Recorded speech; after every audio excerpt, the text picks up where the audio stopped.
this chat box a little bigger.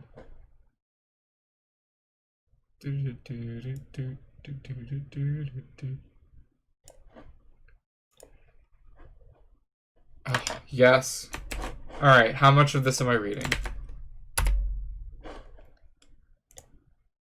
Is it just 4? Or I looked at it. Is it just this one, or like is it like the next 3 or something? This comic and the next one. Okay. Was I doing the Dave voice for this? I don't remember what voice I was doing for this. Alright, let's just go. Let's just dive in. Sweet Bro and Hella Jeff. Economy. I see text here. I don't think this is text I should be reading. The economy in ruins? Pfft, bruh, time to get my game on. Know what I'm saying?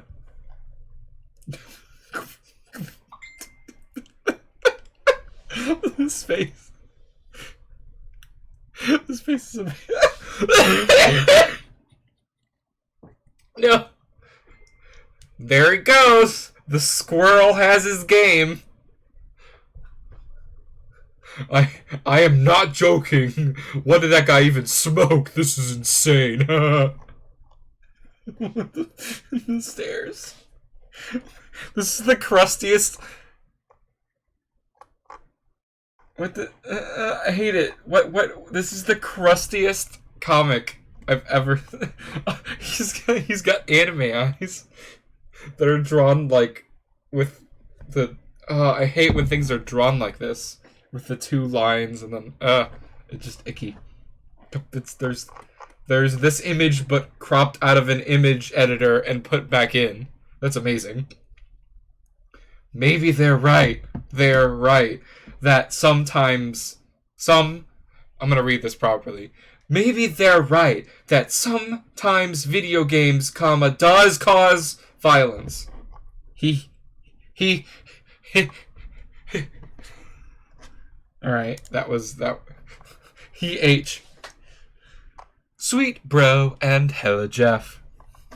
And then it's like, I love that every time the title looks like it's been copied and then re-JPEG'd again and then put back in, and this time it's been cropped a little too far down below. That's amazing. That's outstanding how badly that's cropped. Bro, did you get the new hot game everyone's buzzing about these days? I like how it was kind of like tried to be made white. Oh, hey, what's up, King? It was tried to be filled in with white. I'm doing pretty good. And then it just didn't. It didn't make it there. So I don't know if you were aware, King, but I started streaming recently again. I had been streaming months ago, and I quit because I got a job. Bad. And then I started back up because of a desire to read Homestuck all the way through. And that's what the Friday and Monday streams are. Is just me reading this webcomic and doing voices.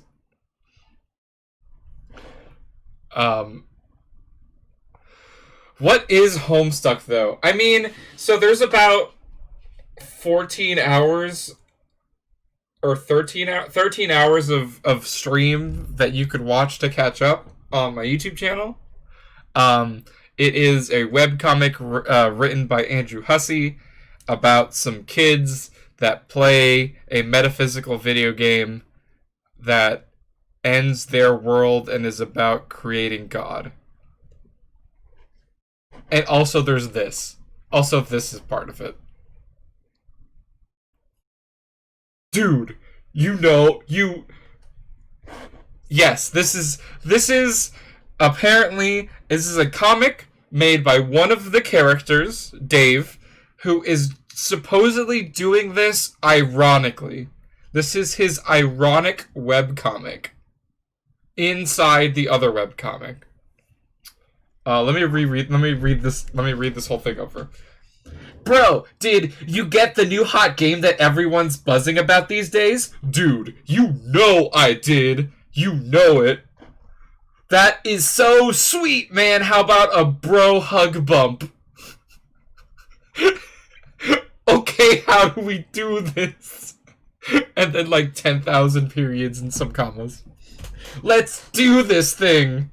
Let's make this shit work. We're doing it, man. We're making this happen.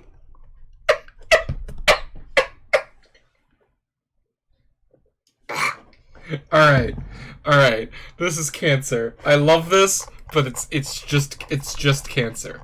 All of this is just cancer. Let's go back and read the actual thing. Also, I forgot I was gonna do something special for this session. I do want to.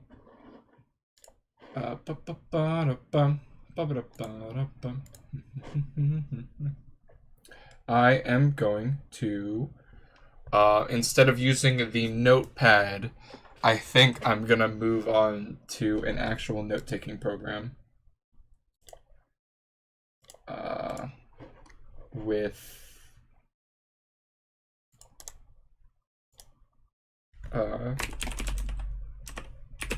just to like make things look nicer. So like, let me just. I should have planned this out earlier, but I ended up screwing around with JoJo's, and that's what ended up happening. Where the shit? I did window capture. Oh, there it is. Oh God. Why have you done this? This is the hallmark of an unprepared streamer.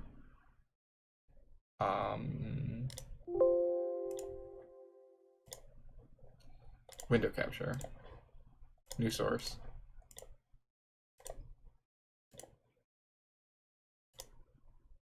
That's wild. Does it just not want to be captured? I'm trying to use the Microsoft Office OneNote. That's so wild, it just doesn't work. Huh.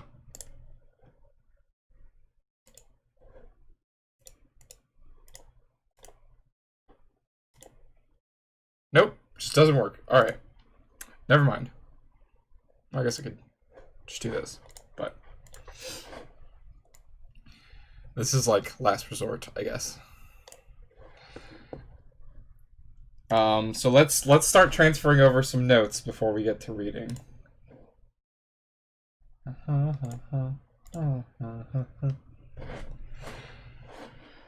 Alright, so we had our predictions. So we had those, so we'll just transfer all those over. This can be predictions. Let's just put all our story predictions in here. There we go. I didn't. I do want to do that. Basically, we had a crazy storm down here, and I was without power for most of today. Thankfully, it did come back for the stream, but I was really unable to get anything done before then, unfortunately. Yeah, it was a pretty big oof, honestly. We got predictions, we've got characters.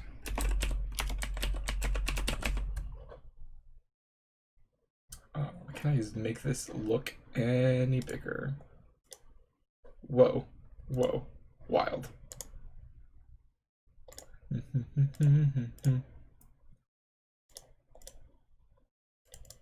Ah! There we go. So we've got all these characters. Maplehoof, also not immortal and must not ever die. We gotta remember that. If Maplehoof dies, I'm done reading Homestuck. We just wrap it up.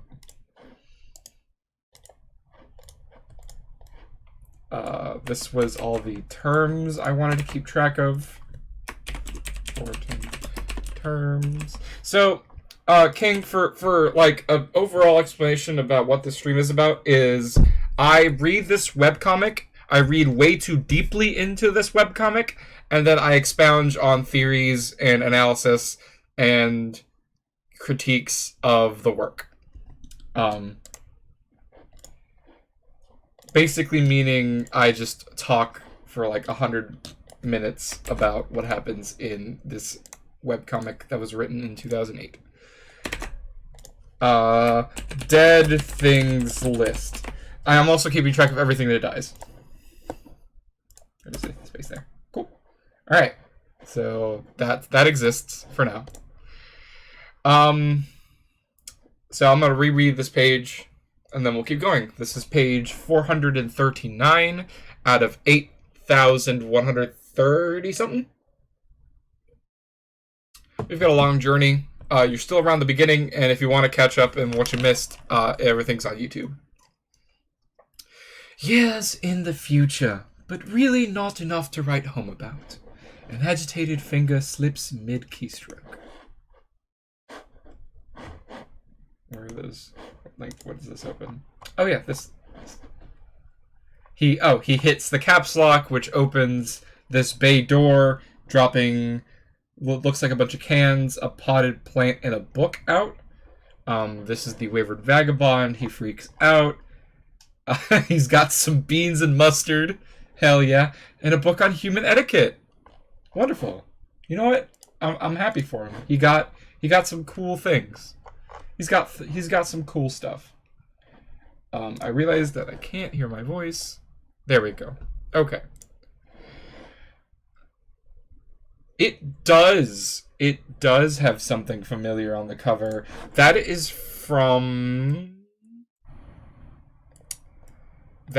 definitely from Problem Sleuth, from the previous comic. It was that giant clock thing, I think. I don't remember. Oh god. I had no idea the next page was another Game Facts page. Alright, time to see if I remember my Rose voice and just read. Let's go. Okay, so we're on GameFAQs.com, and this is a beta page. We got a new update from Tentacle Therapist, and we're still rooting for Winnie the Poop 2, but we do know he does not make it. The Etiquette Monstrance. Very good.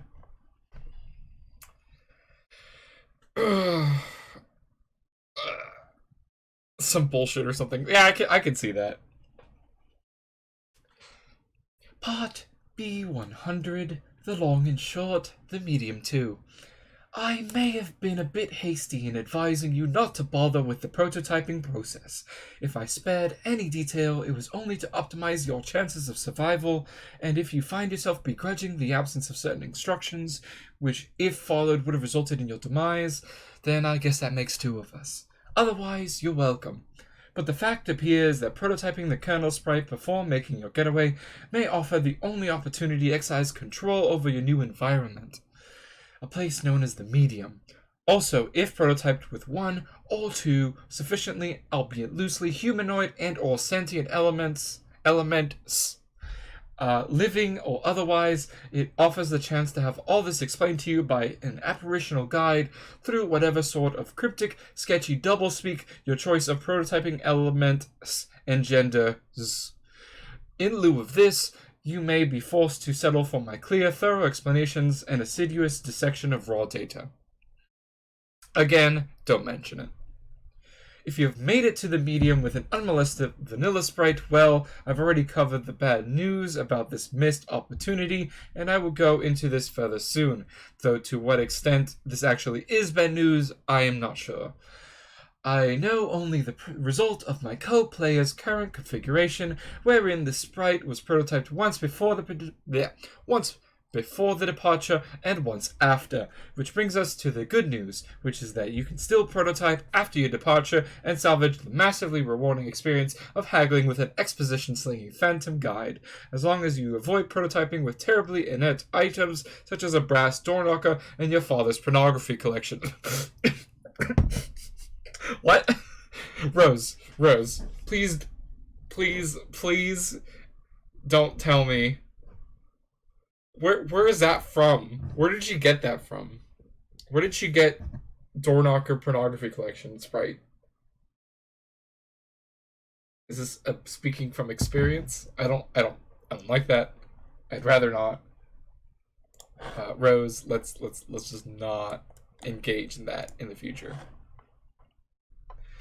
Actually, that might be interesting. If you are struck by the spirit of such experimentation, please don't hesitate to contact me about it. So, yes, you can enhance your sprite in this way, but doing so after your departure will no longer induce this effect on the medium I alluded to. That can only be accomplished with one or more pre-departure prototypings. In fact, we can extrapolate there are only so many ways to prototype a sprite.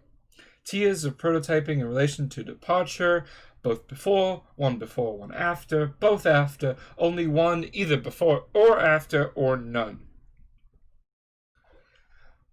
None seems like hard, right? Like, I think there's way too much bullshit going on in the game to do only one ever or none. Like, there's just too much shenanigans happening for something not to get randomly knocked into your sprite.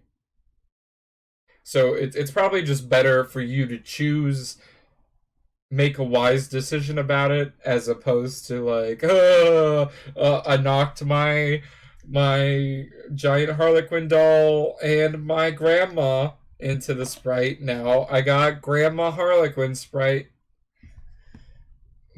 God damn it, John. Those occurring before will affect the medium through the kernel's hatching process and your guide, i.e. the sprite. Those occurring after will only affect the sprite. The effects this process has on the medium, or more globally, the insifosphere, are still vague to me. They have to do with flavoring the forces you will struggle against, and generally all forces at odds with each other in this realm. It has given me some insight into the nature of the game, which again I derive through extrapolation. We appear to be engaging an instance of a dimension with a highly flexible set parameters. With a highly flexible set of parameters. I think there's an of missing in there. And a series of objectives surrounding an equally flexible mythological framework. This framework seems to begin as a sort of blank template and evolves with the player's actions, and likely further evolves with the addition of more host-client connections, and thus more prototype kernels.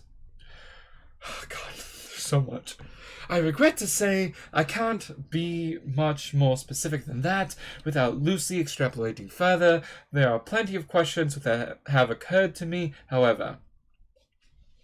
Questions concerning the kernel sprite, which I've raised implicitly already, such as what is the effect of an unprototyped kernel sprite on the medium, or a doubly prototyped kernel sprite, for that matter. And even more salient are questions about this dimension itself.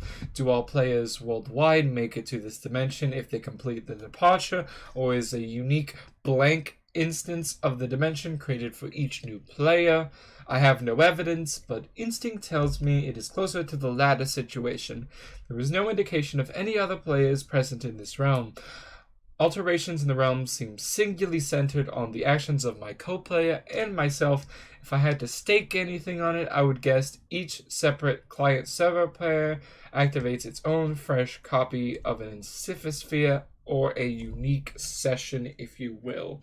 Okay, I want to talk about this and play with my Legos somewhat. So she's extrapolating here that each client server pair gets their own insifosphere. I don't think that's true. I think it's more that each each group gets their own dimension. I don't think that all four of them are going to be in separate dimensions. I think it's all the same one that they're in together. That would be my guess. But the quantity of players is a further complication which invites more questions.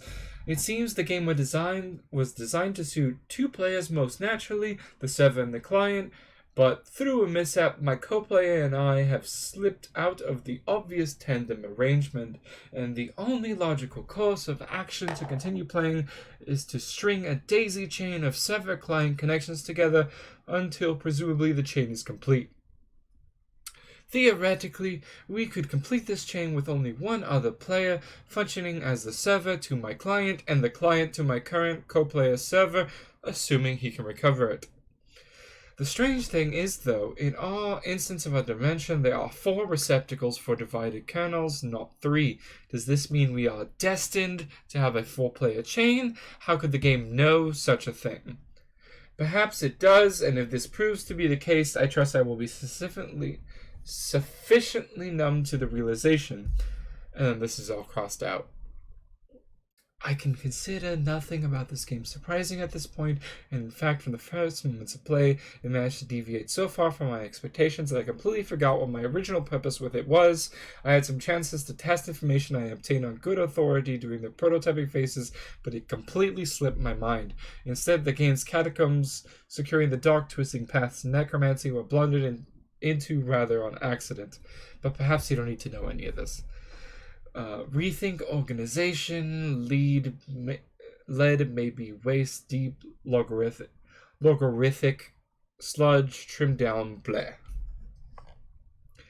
She's not finished with this yet. Geez, cut her some slack. Maybe you could go bug somewhere else for a while, or at the very least, somewhen else. So Rose is still writing this game fact. That was a pretty good recap on like what the game's doing and like how to explain it to other people that would also be playing the game. Good job, Rose. This little rambling bit at the end was a little excessive, but don't worry about it. You just go back to typing. You're fine. Months in the past, but not many. Months in the past. Okay, so we're going. Previously, we had gone just a couple hours in the past storytelling wise, but now we're going a couple hours. So let's see how that goes. Okay, so we're still with Rose, but months in the past. Gotcha. It's raining. She still has her Cthulhu poster. Oh, and she's got a little gift. A blue gift. Presumably from character number blue, which is Jon Snow. Well, so months in the past, and it is April in the story, so she is somewhere where they get snow in the winter, and it's just winter of whatever year. Oh, this is with Gigi. Let me try to get into my Gigi voice. Hi! Happy birthday, Rose! Hello, and thanks. Did you get Jon's present yet? I just opened it this very moment. What a stunning coincidence you would ask about it now. I am stunned. Yeah, I know! What will you make it with? And who said it was something from which something else could be made? Well, Jon did tell me what it is, duh. I suppose I'll take a stab at learning the craft. It's the least I can do in response to the subtle dig concealed in his gesture. He often tells me I need a new hobby when I make perfectly reasonable analytical remarks. Oh, but Rose, I don't think he meant anything like that. Anything like that by it. You see, not everyone always means the opposite what they say the way you and Dave always do. Maybe. His birthday is in a few months, isn't it? Yep, I've finally finished a present for him. I've been working on it for years. Years? It's so hard to tell when you're joking, or even if you're capable of it. I just mailed it too, so it is sure to get there on time. Mail takes quite a while to get anywhere from here. I'll probably craft something with strong sentimental value. That should burn him. I don't think you really mean that. I guess not. So, shall I expect a green package dropped to my house via airmail from whatever screwball cranny of the globe you're tucked into?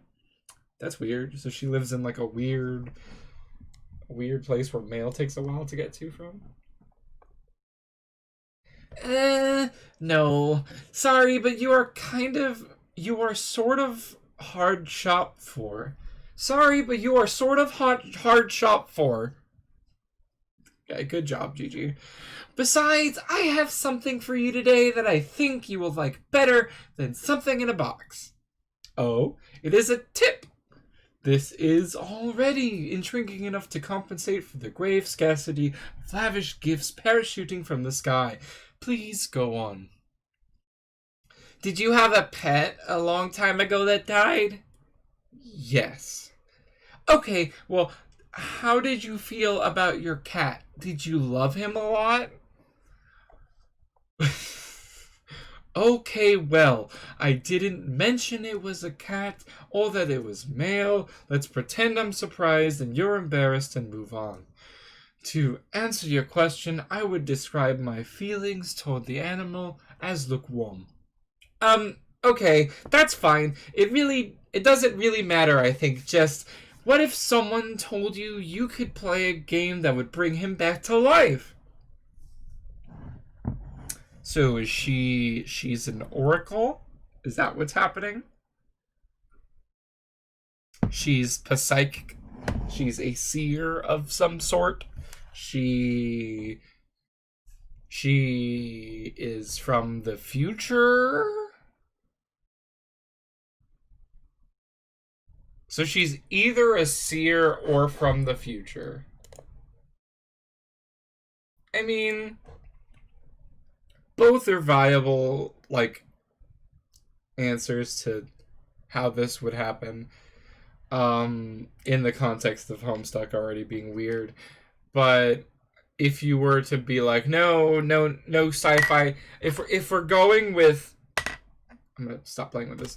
If we go with no sci-fi shit until the game starts, is that a reasonable assumption to make? Like, there's no sci-fi shit in the joke, and the sorry, I just read your haha funny joke. If there's no sci-fi mystical things in the story before they go into the game, then this is incredibly suspicious. It's so suspicious, in fact, that it loops around to being not suspicious, because no one with this amount of information would be this bad at conveying it if they had it maliciously, right? Like, she can't. I hate that this is the point that I'm making, but there's no way she's this dumb, I guess is what I'm saying. Or if she is this dumb, then she got a bunch of info somewhere and then it's just like flitting it about like a 13-year-old would. Is a Silodex sci-fi? That's a good point. I guess we still haven't established if this is alternate universe Earth where everything's the same in 2009 except inventory systems exist. Because everything else you can explain away as, you know, oh, they use niche browsers and they have a niche chat client and It circles all the way. Its turtles are all the way down. Turtles are technically ovals, but nice try. Okay. Oh,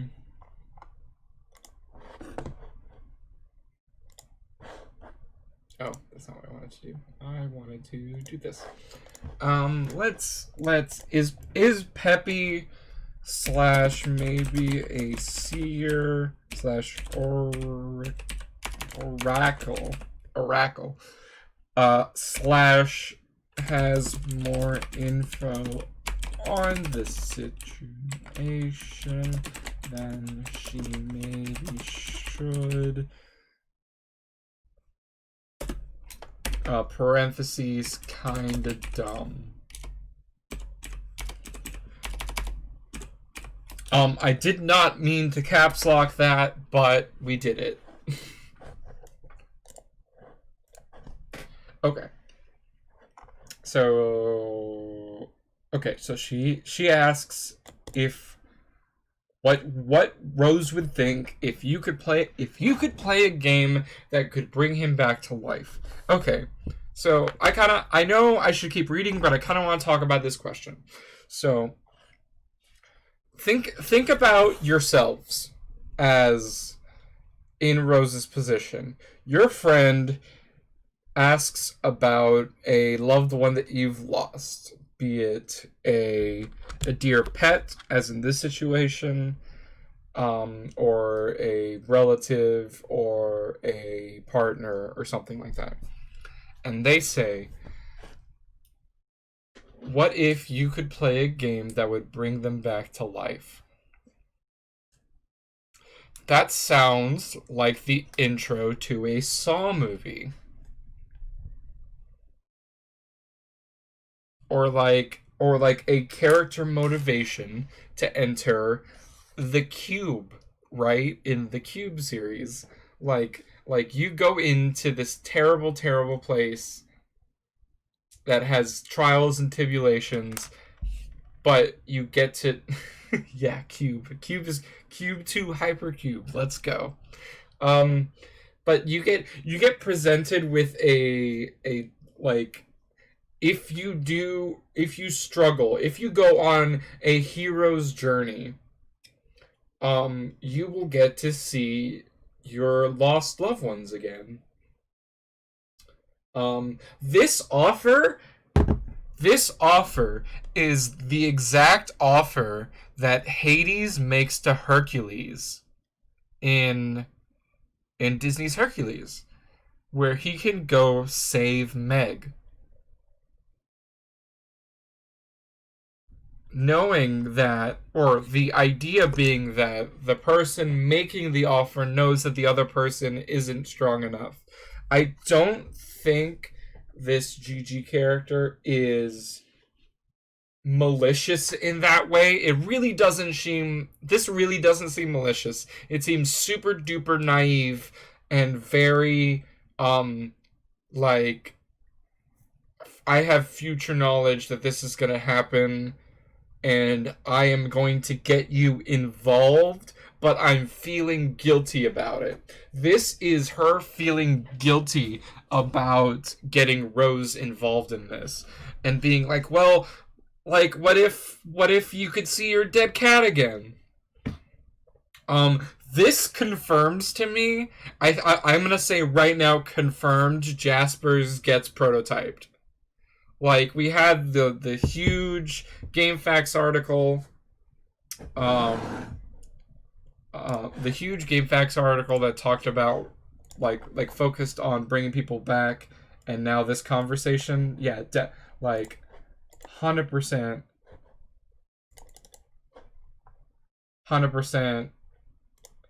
Jaspers confirmed.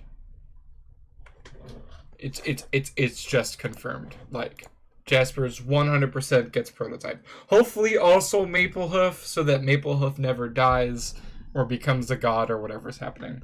Okay, I'm sorry to go on a huge tangent about character motivations, but ostensibly that's why you're here, so. If someone told me that, I would regard the remark with a great deal of skepticism. If that someone was you, on the other hand, then I would have to ask preemptively, is that someone you? Okay, so it seems like Gigi is just like this. She just does this. She just has external knowledge, and she tends to clumsily throw it at her friends' faces, or at least Rose. Um, that's kind of cute. I'm not gonna lie. Someone's like, I know things and I want to tell people. Ah! Yes, that someone is me. I just thought you might find it interesting. So, what is this game? Oh, I don't know. I'm just saying is all. I think you'll hear about it later, and maybe you can talk to John and Dave about it. They are way more into all that stuff than I am. I'll see what the word on the street is about it in due time. For now, I should probably order a copy of Knitting for Assholes. It would be a shame if I ran late with John's present.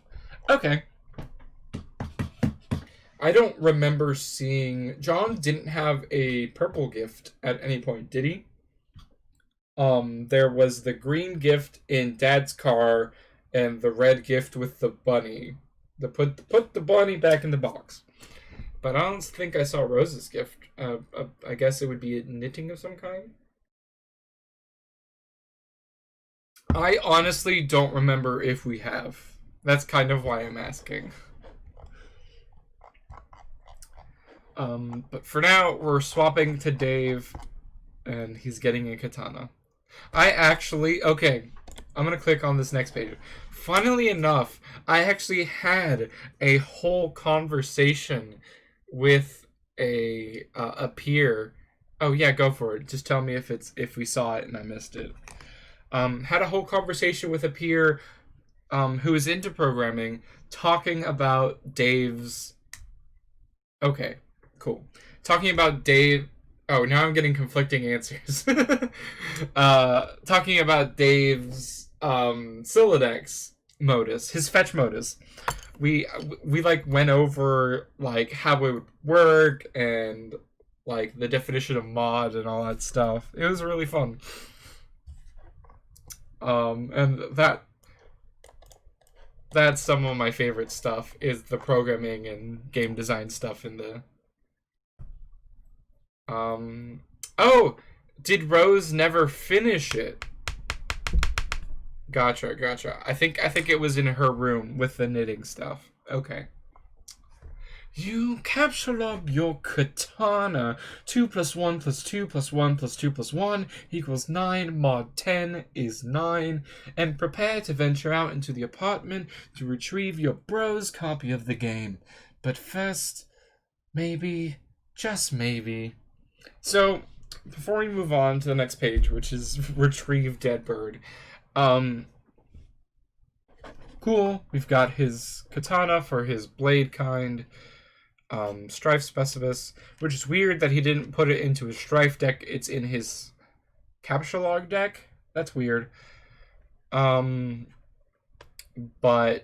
I did actually look up the corresponding Vox's Let's Read Homestuck video, and you're right. They do read this.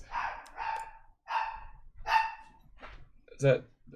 The dog is barking so loud. Give me 1 second. That's how loud.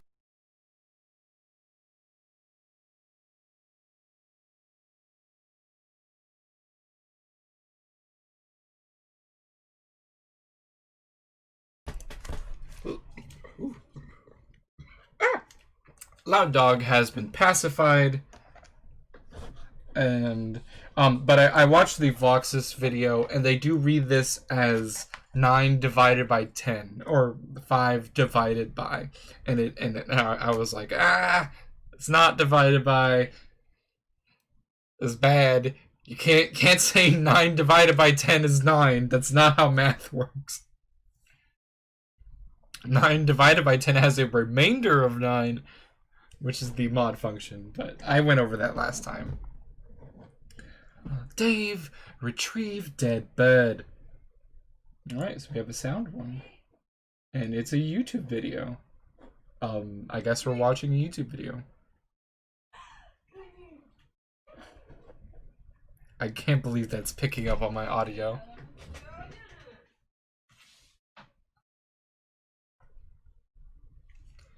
Oh, so always click show me anyway? Okay. Well, I added it to my thing. Yeah.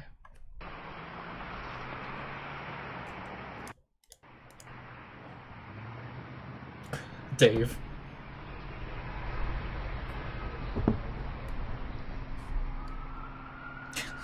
Oh, it's on like another building. It's at like a complete other building away. Oh, Jesus. He's mid-firestorm?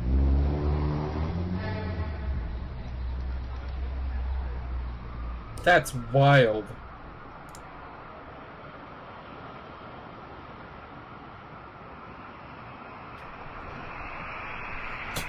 Oh, that's a cool shot. That's a cool shot. Him just staring into the void that is fire raining down from the heavens. Dude, that bird is long gone. It probably won't last long in this heat anyway. You don't even know what's up with this sick heat. The sun threatens to set but won't step off. It's staring you down, like the big red eye of a hot needle skipping on a groove tracing round the earth. While lingering in midair, its heat seems to suspend time itself, stretching it like warped vinyl. It's meant to rain this season, but there ain't been a drop in sight. It's even a little drizzle would help. Might help to fizzle this sizzle a little bizzle, set the record straight on this global turn-tizzle. So don't change the dizzle, turn it up a little. I got a living room full of fine dime brizzles, waiting on the pizzle, the dizzle, and the shizzle. G's to the bizac, now ladies, here we gizzo. When the pimp's in the crib, ma, drop it like it's hot, drop it like it's hot, drop it like it's hot. English romantic poet, John Keats. I hope I did that justice.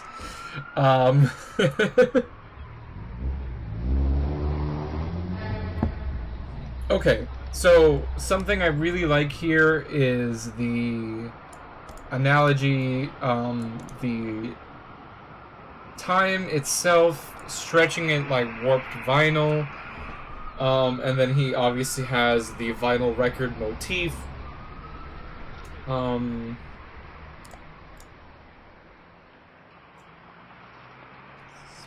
It's such a weird, specific thing to say.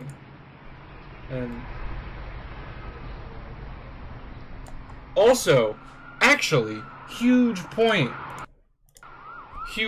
to make here. What Dave is seeing is not what John is seeing.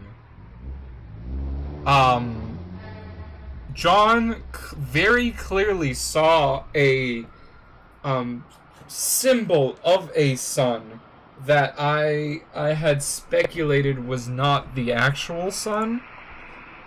And Dave is definitely not seeing that. Like, prediction number 5. Like, if Dave here is looking at the sun, that's not what John saw. Like, at all. Prediction 15. Dave will be directly involved in any sun/time shenanigans. If there's anything involving the sun, a sun, or time in the game, Dave's gonna be associated with it. I'm calling it. He might have maybe like light or fire powers? Fire sword?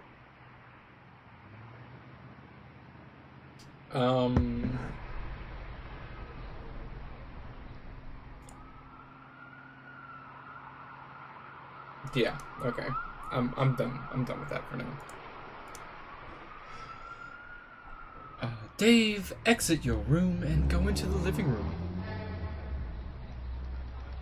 14? What was 14?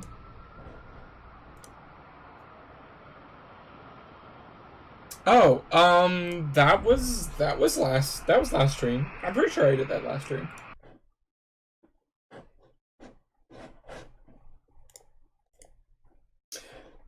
Dave, exit your living room and exit your room and go into the living room. Yep, there are those fucking puppets again. Great. Good. Sorry, little dude, coming through. Gotta put you down for a bit. You figure you've left him hanging long enough. Haha, ha ha, ha. You left Sayori hanging. Haha, haha, haha. DDLC, ha. Okay. Dave hastily entered the room with wild abandon. Look at this green stripy pants. He had to redraw all the little stripes on these pants between panels. Wild. Jesus fuck. Is that Mr. T? You barge in and see a familiar face. A friendly face. Is that Mr. T puppet? Oh my god, it is a Mr. T puppet. You stand in the living room. Your bro spends most of his days in here. At night, he crashes on the futon over there. You don't see him anywhere, though. There's the puppet chest he stores Lil Cal in when he takes him out on gigs. But when he's home, he usually leaves Cal on display somewhere, and with good reason, because Cal is totally sweet. So sweet, man.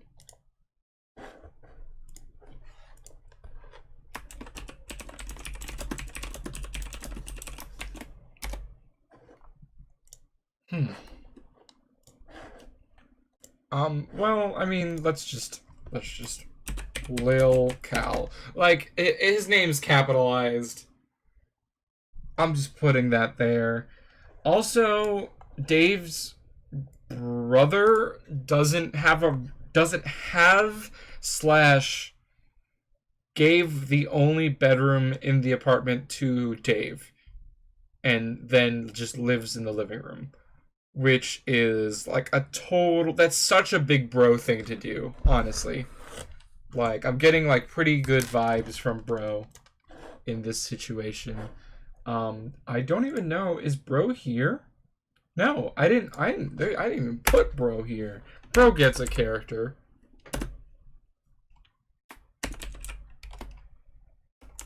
I didn't qualify the titles for everyone else, so he's just gonna be bro. Decent guy provides for Dave, is weirdly into puppets. There we go. I don't like that smiley face. That's the smiley face you make when I say something that's blatantly wrong, and I'm gonna be very paying for it. Or I'm gonna be paying for it. But fuck you. There's the puppet chest he stores Lil Cal in when he takes him out on gigs, but when he's home, he usually leaves Cal on display somewhere, and with good reason, because Cal is totally sweet, so sweet, man. Okay, so we have, you're right, but there are more Game Bros here. Not only that, this Game Bro we've seen before, the bottom one with the green. I just realized you can't see my mouse when I do that. The bottom with the green, we've seen before, but this top orange one, I don't think we've seen. Dave pitied the fool. Oh god. Which one's this one?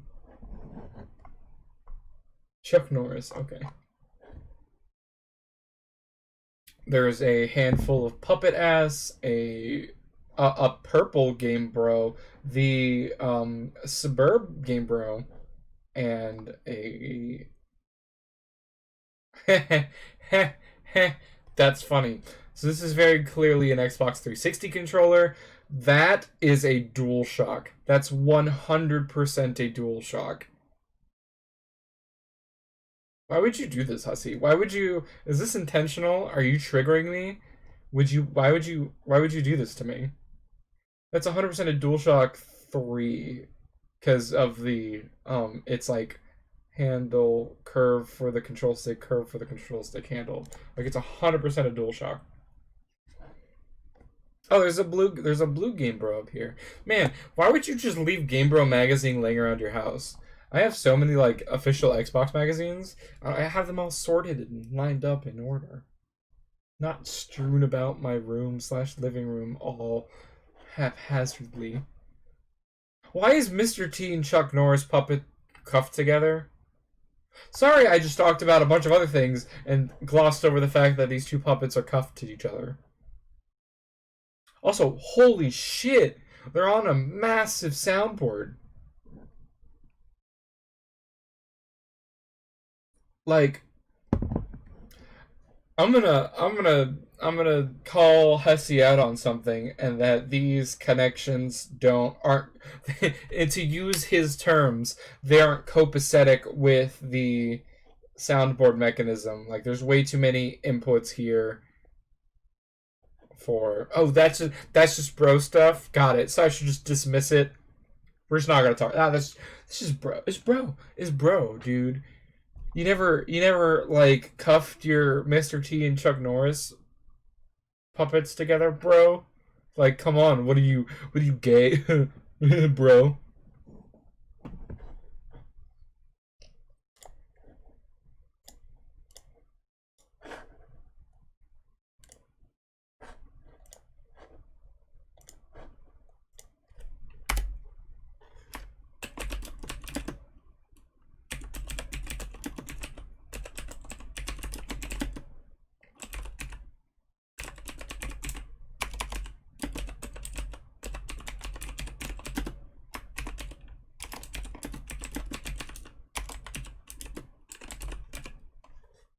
Like, not in the like bro haha gay. No, like 100% bro is a homosexual. Like 100%. Or at least bi. But like he like that's totally the kind of writing that I would do is you would present someone who is very like outwardly stereotypical one way and then subverted expectations. I don't know, I would do that, but and then especially since apparently both of them are super into irony, or at least Dave is. Like that would 100% be a thing. I don't know if that's necessarily a prediction I needed to make, but it's your brother's Mr. T puppet, which of course is kept in the apartment with a sense of profound, humorous irony. But as usual with your bro's exploits, this is no ordinary irony or anything close to a pedestrian Tier 1 ironic gesture. I called it. Which is a meager single step removed from sincerity. This is like 10 levels of irony removed from the original joke. It might have been funny 8 years ago to joke about Mr. T and how he was sort of lame, but that was the very thing that made him awesome and badass, and that his awesomeness was also sort of the joke. But in this case, the joke is the joke, and that degree of irony is also the joke, and so on. Only highly adept satirical ninjas like you and your bro can appreciate stuff like this. It's cool taking stuff that other people think is funny, but you know really isn't, and making it funny again by adding subtle strata of irony which are utterly undetectable by the untrained eye. And, for good measure, Mr. T is wearing a leather thong and handcuffed to a pantsless Chuck Norris puppet. God, you hope you can be as good as your bro at this someday. You'll never tell him that, though.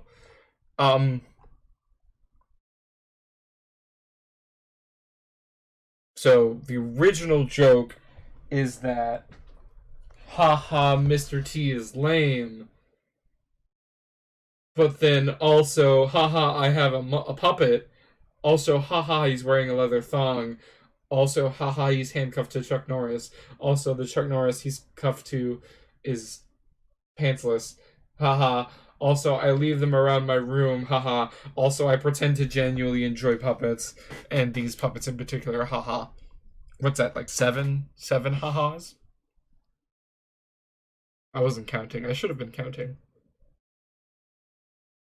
Dave, find Lil Cal and give fist bumps. Oh. Ah! Ah! It is a DualShock! Fuck you! It's a DualShock. He's got at least. Oh, well, he has both consoles. Alright, fuck me. Alright, Hussy, you win this round, you bitch.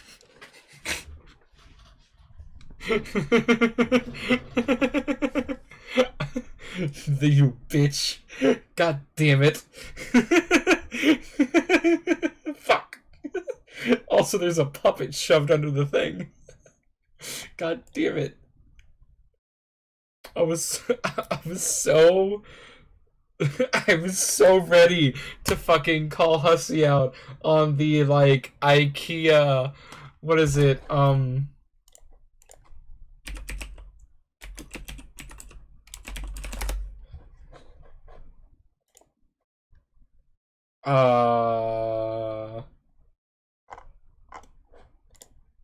No, I don't want to see like display in store. Like, do you know what I'm talking about? Where they have no. Oh, obviously. What the fuck am I doing? Fake.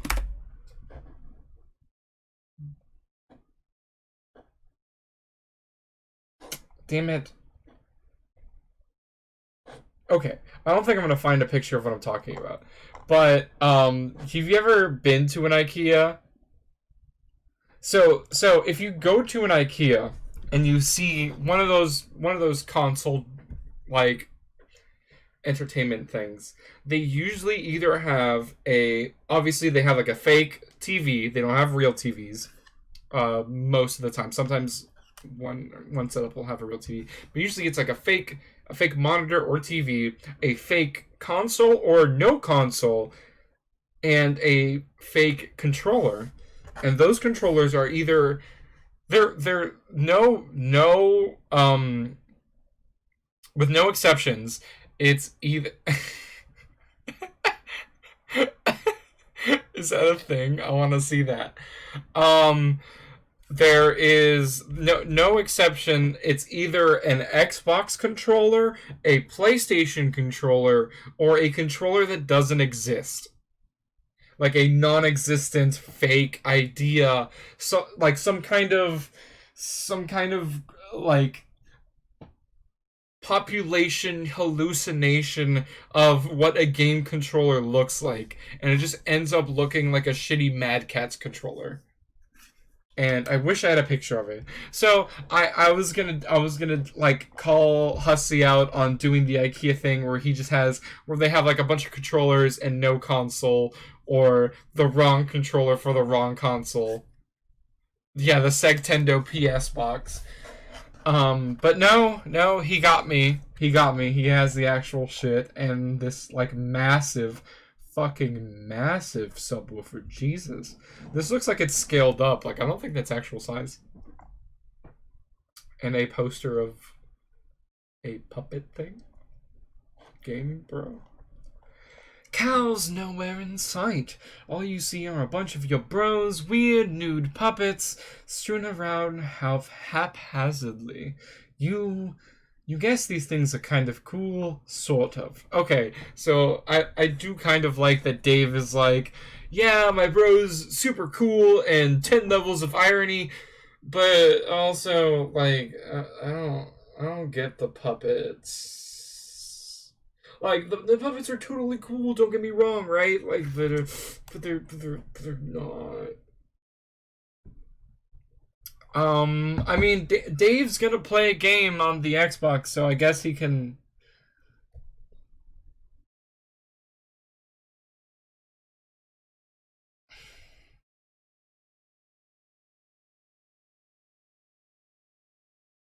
I have questions. I have lots of questions. I have several questions. Okay.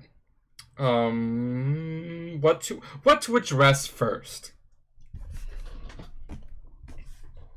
This boy's having a good time. We like this boy. He's having a great time. Don't shame him. He's having a great time.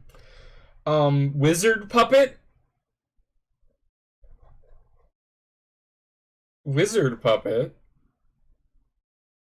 I'm pissed because this fucks the rules that have been established so far. You can't overlap parental guardian interests. We had fancy wizards with Rose's mom. You can't have a puppet that is also a wizard. Fucking hussy. God damn it. Where's your sense of thematic knowledge? I'm just overreacting to that. No, it's fine. It's a wizard puppet with like weird eyes. A little spooky. Muppet Babies. Muppet Babies poster. This fucking looks like the image of the sun that Dave had it reflected in his sunglasses is directly looking into the house, which is freaky. That's wild. I don't know if that's what's being implied, but that's fucking wild. Um, is Gonzo's nose fucking censored in this? Like it's pixelated? Like it's a fucking like it's hentai? Like what the fuck? What the fuck? What the fuck? Um, okay. Now to move on to this. First of all, this looks like a soundbar or a very large image of a specific type of monitor. I won't be able to look it up, but there's a specific type of monitor that has a soundbar underneath built in that looks like this. And on screen, we have Doritos Collisions, which we did go over a couple streams ago. The fact that A, they exist, and B, they're not made up, and that this actually existed. Pizza Cravers flavor. We've got JPEGs of skateboarding, that sweet heat Dorito flavor, and a giant Pringle can. And then, so is this a game? Is this a game? It looks like your bro is playing. It's not like him to leave in the middle of some totally intense gaming. I don't like him to misplace Cal either. Man, you hope the little guy's alright. What fucking game is this? I don't like him, like, fucking... I don't like this game. I don't want to play this game.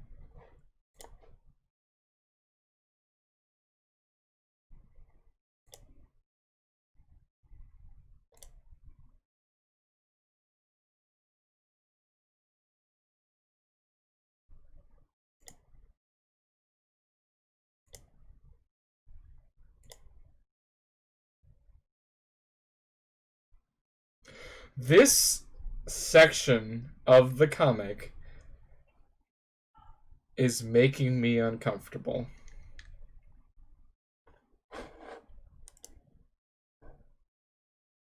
Oh, it's Grand Snack, fuck yeah! Oh, gotcha. He's playing Grand Snack, fuck yeah. Let's go. Okay. Shut up. Good. Get out of here.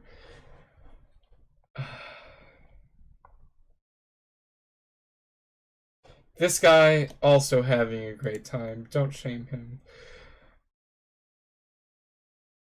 Why is this Frosty puppet? Oh, I don't like this. I don't. These guys don't have clothes on. Stop! This is not helping. Okay, let's look at Cal. So Cal has materialized behind us. He's wearing he's an orange suited puppet that is wearing a t-shirt over the suit that says Cal on it. He has a chain, some kind of thing, a bow tie. a backwards cap, tiny exclamation point. He's got rosy cheeks, one gold tooth, awkward lips. Looks like his jaw unhinges. He's got cool little shoes on. Oh, there you are, dude. Didn't see you there. We chill today, Cal? Yeah, you better fucking believe we chill. Cal is the man. I'm having I have very weird feelings about this. I really don't like it. Dave, resist great urge to play Bro's Xbox.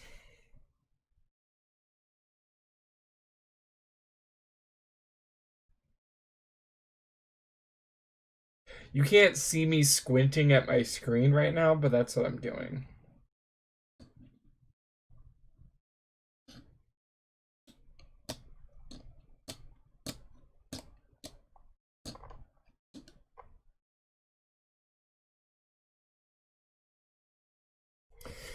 Is this TPS 3 or is this Skate? I think this is an environment from one of the Skate games.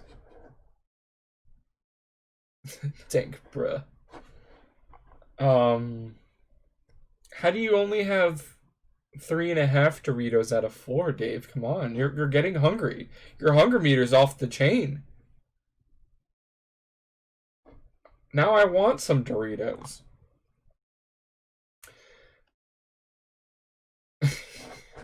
I would have a question mark, and it'd be that shitty stretched out one that Hussey keeps using. A really wide cut. Yeah, fuck. You fail to resist the edge. You start thrashing up stunts, something uncanny brutal on your quest for mad snacks, yo, and get this way rude hunger under control. Shit is basically flying off the hook. It's like shit wants nothing to do with that hook. That hook is dead to this shit. But you get stuck in some poorly modeled 3D fixture or something like a railing or a piece of the wall. You'll have to reset. Fuck this shit. This game looks like ass. I guess that's the joke. Cal. Dave, give Lil Cal a bro fist bump. Oh man, you almost forgot. Yeah. Oh man, you almost forgot. Gotta give the Seaman some props. Hells yeah. Nice. I was wondering, but I mean, nice. Of course the best kind of fist bump, the over the head. Like I totally like reach over my head to fist bump something where I can't actually see it. This is a weird position to be in. Dave, check out your bro's sweet gear. Alright, so he's stuck. Oh, here's some fun continuity thing. Dave picked up. Actually, fuck this. I'm actually mad. Wait. Dave picked up and used this controller without having to Sylladex it? What is this? Hussey, explain. America, explain. Why Arkansas? Arkansas. Hussey, explain. He didn't have to have to figure out what number Xbox controller comes out to be. I'm not doing that. I would, but I'm not doing that. No, because fuck off, because we were with Dave this whole time. There wasn't a fucking cutaway where we come back and then he decides to game. We were with him this whole time. So he just decided to fuck that particular thing inventory management. I don't want to think about it right now. The reason I'm deliberately mad about this, the reason I'm mad about this is because earlier John could not put down the razor. He couldn't put down the razor. He could not put down the razor. We had to do so much bullshit because he couldn't put down the razor. And now Dave is just picking up Xbox controllers and using them willy-nilly. Fuck off. Oh, he has a computer over here. What the fuck? I remember this picture from somewhere. What the fuck is this?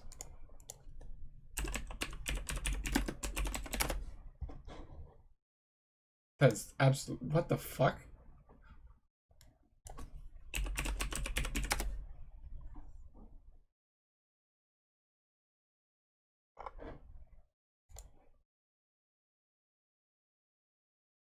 That was a risky, images search. Saints Row the Third, and the panel we just looked at, and then some furry art and Mr. Fuzz. So I guess this is a wholly original image, which is pretty cool. I appreciate it. I like the why isn't there a puppet show about dank weed and rapping and gangsterism? Like, that'd be cool. I'd watch that. This guy's still living his best life.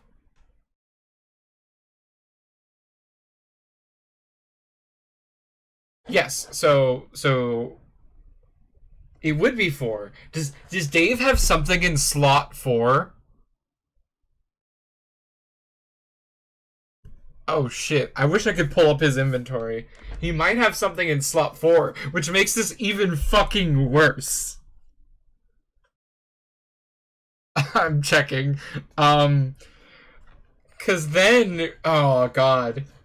But you did, yes, you did the math right, you're fine.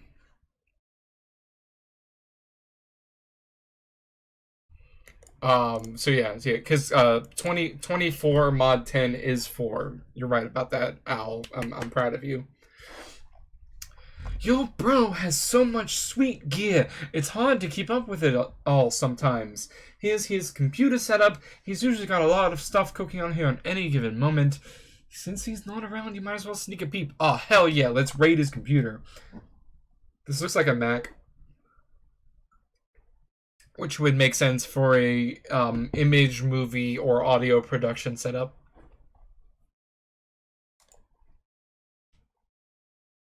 Oh, hell nah. Okay. Fair enough. Oh, hell nah. Your brother's computer is password protected, of course, to protect all the Incredibles top secret shit he's got in the burners. Of course you know what the password is, and he knows you know it, and you're both cool with that, because the password is the most awesome thing it can be. What the fuck is it? Is it Little Cal? It might be Little Cal. Oh, are we not?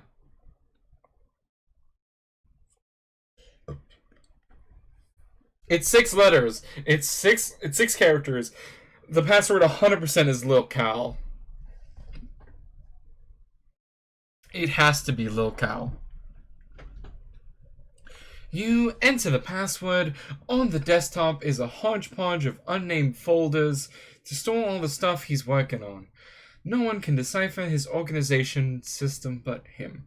He also tends to use the application Complete Bullshit to keep up with the ludicrous amount of websites and news feeds he monitors to stay hip to the scene.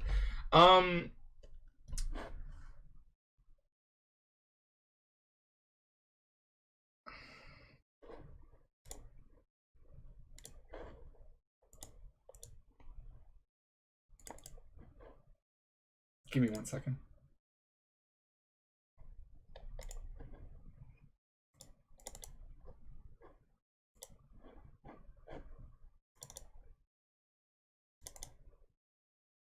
This is going somewhere, I swear.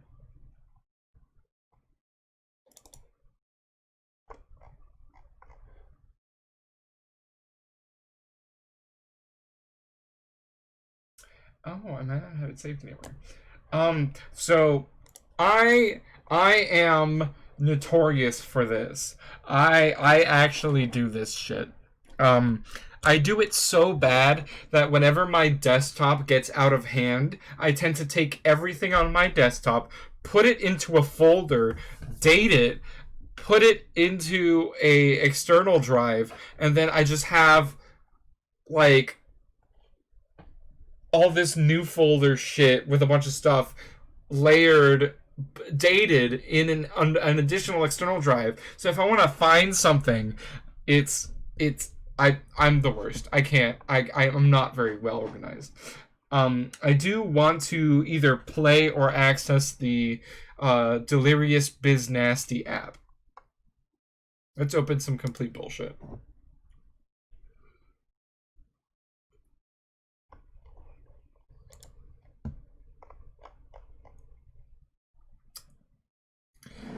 Version 413. Good, yes. Don't question me. Fuck off.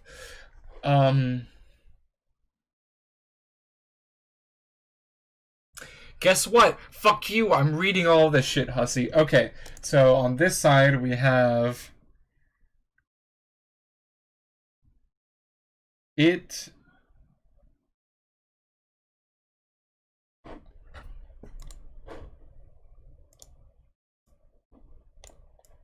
Okay, 1 second.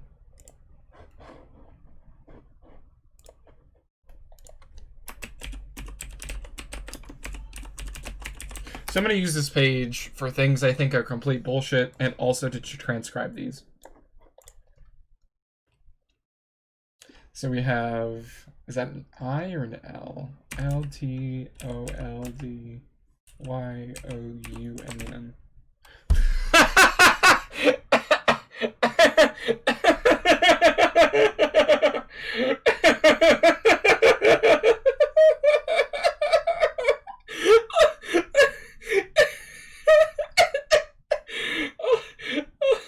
I was completely caught off guard. God damn it. I got. So that's I told you, man. Not L. That's an I. That's I told you, man. That's I told you, man. I told you about stairs.com. Great.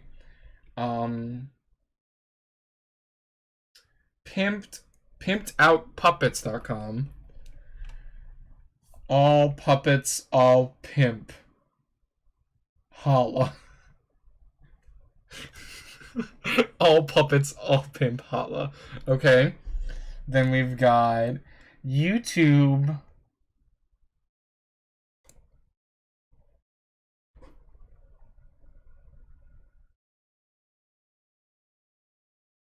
Broadcast yourself. Okay, broadcast. That's just the YouTube subtitle. So it's YouTube broadcast yourself. Silly puppet dance. Comments. This is shit. I too go to silly puppet dance on youtube.com and then comment this is shit. Ignore the fact that I was looking this up.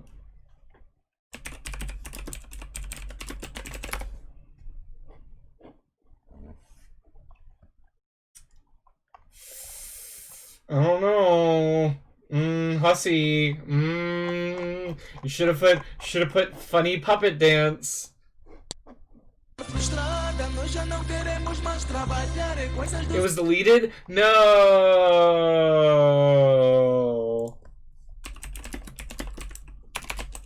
I gotta do it.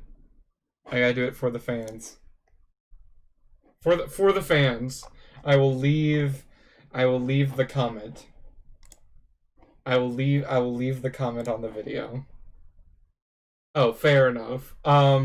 Well, too bad. For the fans, I left the comment on the video. Let's see. All PC, PS3, Wii. Oh, this is GameFAQs. He's on GameFAQs right here. Okay.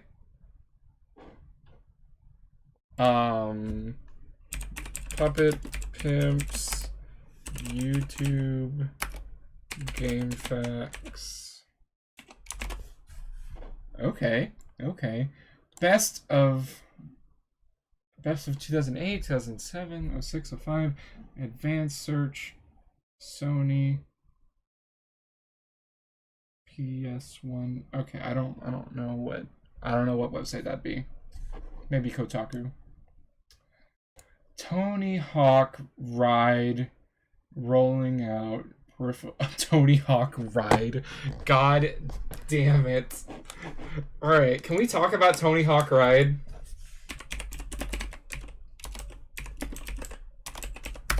Can we talk about this shit?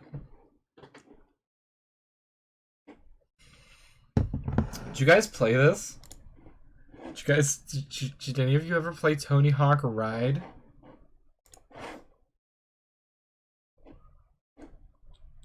Because this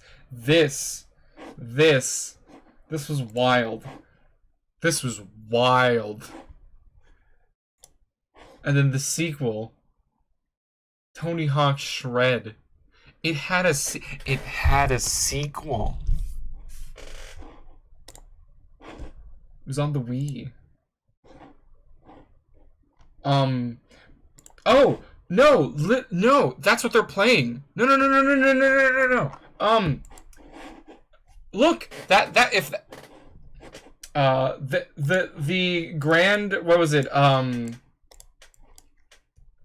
Grand Theft Snackage or whatever is Tony Hawk Ride footage.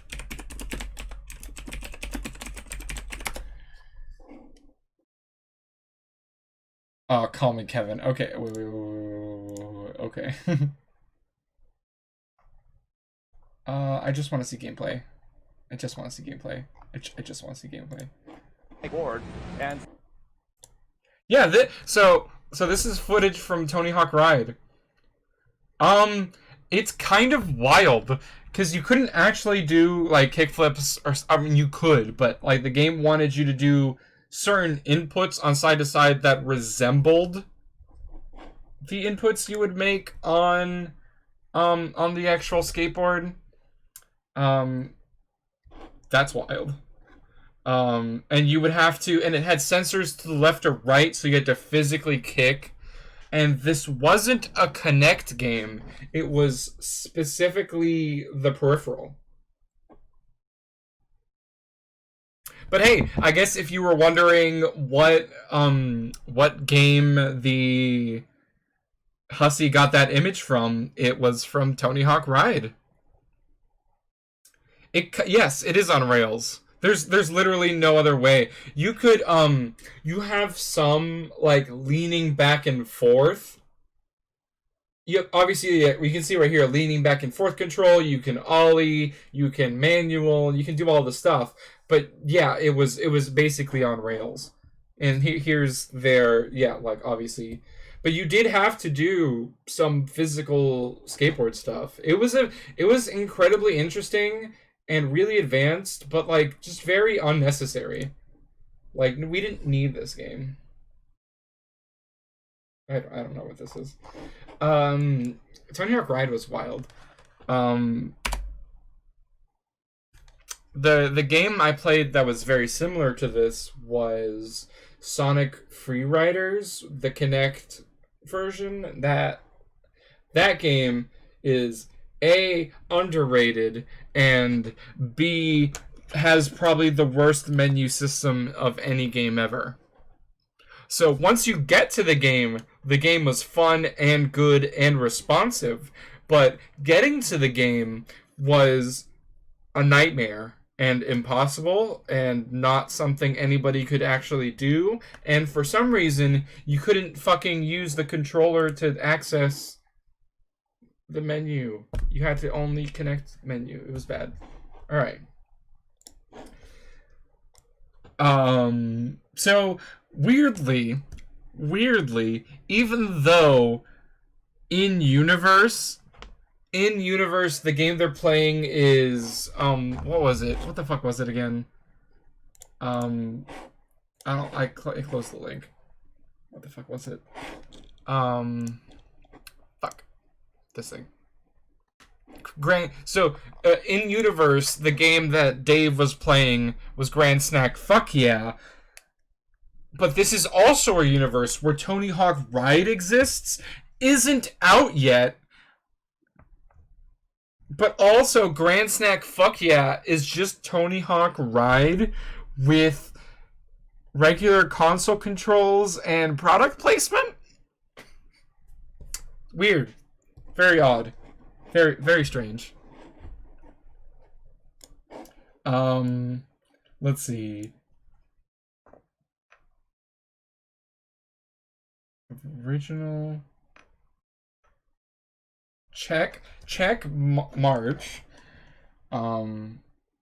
Nets the largest online exhibition of original Mario Netis puppets? What the fuck? Okay, I'm gonna write this.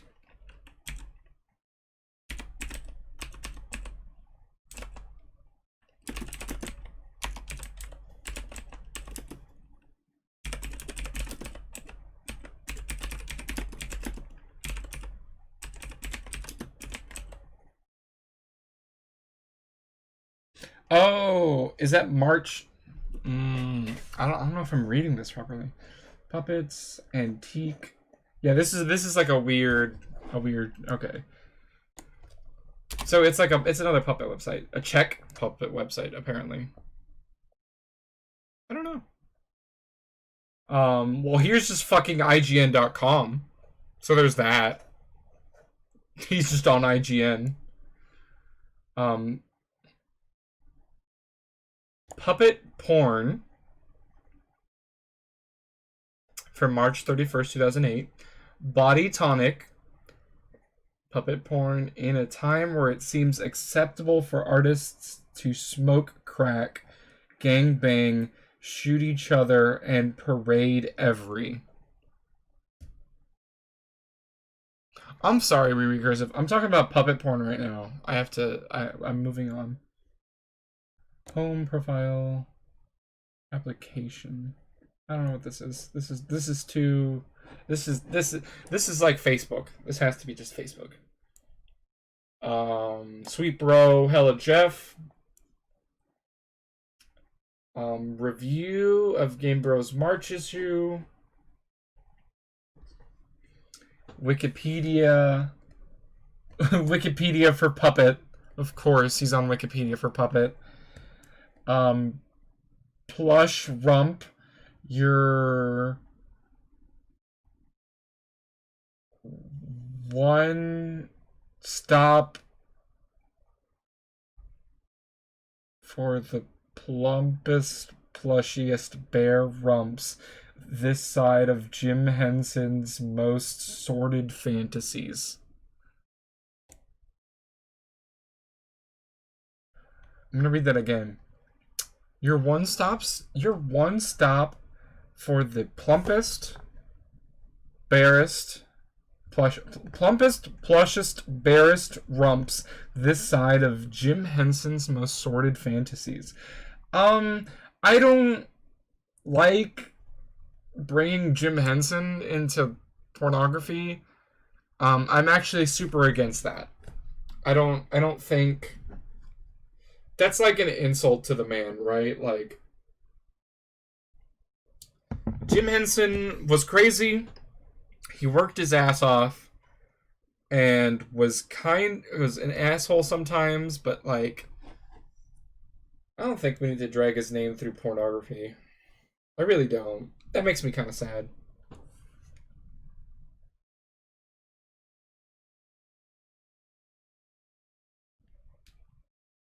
Oh, what the fuck is this? Wait.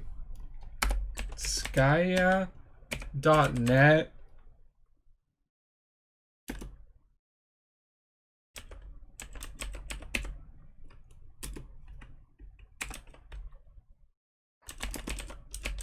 Beta release, stable. Release date. Whoops. Stable release date. I didn't spell spam right. Bug reports. Okay, so he's keeping up on Suburb. Except it's called Skya? Why hasn't anybody else referred to it as Skya? Except for the sprite. If the website is skya.net. What? There's not what? What am I talking? What am I missing?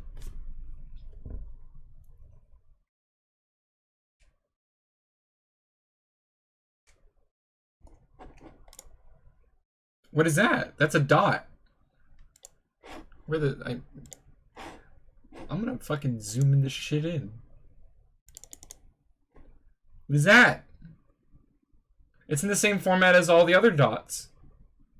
IGN.com. Skya.net. Skya.net news.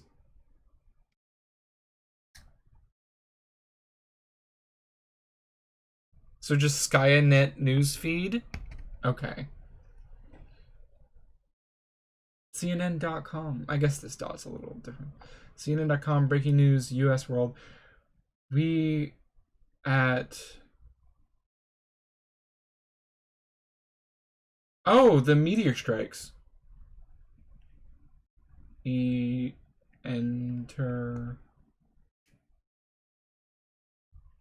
I don't know what this is saying. Meteor strikes around the world. Okay, interesting. Puppets of America, Organization of Puppetry, National, cool. IMDb, Puppets, Muppet Babies 1984, created by Jim Henson. Okay. So how was that? Was that a decent, like, I don't know how much that was, like 10-minute breakaway to read complete bullshit? Did you enjoy that?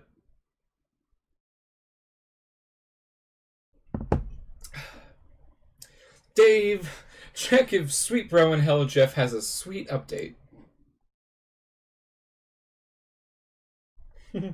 Yo, bro keeps up with his projects and his aggregator, just like you keep up with his. He's tuned into your various blogs, and of course, Sweet Bro and Hello Jeff, you navigate to the latest comic in one of many bullshit feed bands.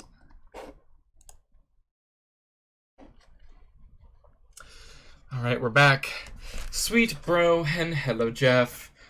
Bro, I got a ticket for the big game. It's sports. Dog, I am so jealous. You know I love the big game. Oh, yeah. And there he goes. Hey, what's up, the Aridin 27? Welcome to the stream. I appreciate you being here. Blessed. And there he goes. The big man has the rock. He's driving so hard through the paint downtown. Alley-oop, alley-oop, alley-oop for the slam dunk. Oh, wait, but our boy, he's there. He's watching. He's inside the hoop. The backboard, I mean. The hoop is here. He's watching. Wait. Okay, so let me break down the story of this. You're right. I'm sorry. It is. I love the big game. I did misread that. You're right. So. Wait. Chat. Please tell me. Which one is Sweet Bro and which one is Hella Jeff? Please establish the characters for me in this comic. Okay, so Red... Okay, so Jeff. Okay, perfect, thank you. You just need to assign them. I don't care if that's right or not. So Jeff got a ticket to the big game. Just reminding Bro that it's sports. Bro's jealous. He loves the big game. Jeff reiterates while having this panel in the back, and then he goes to watch. So Jeff is watching the big game, and it's actually, this is genius. Actually, Dave is showing us some real creative genius here, because it's implied by this red border that he is viewing the game from the precise position that he actually is viewing the game from inside the red border of the backboard.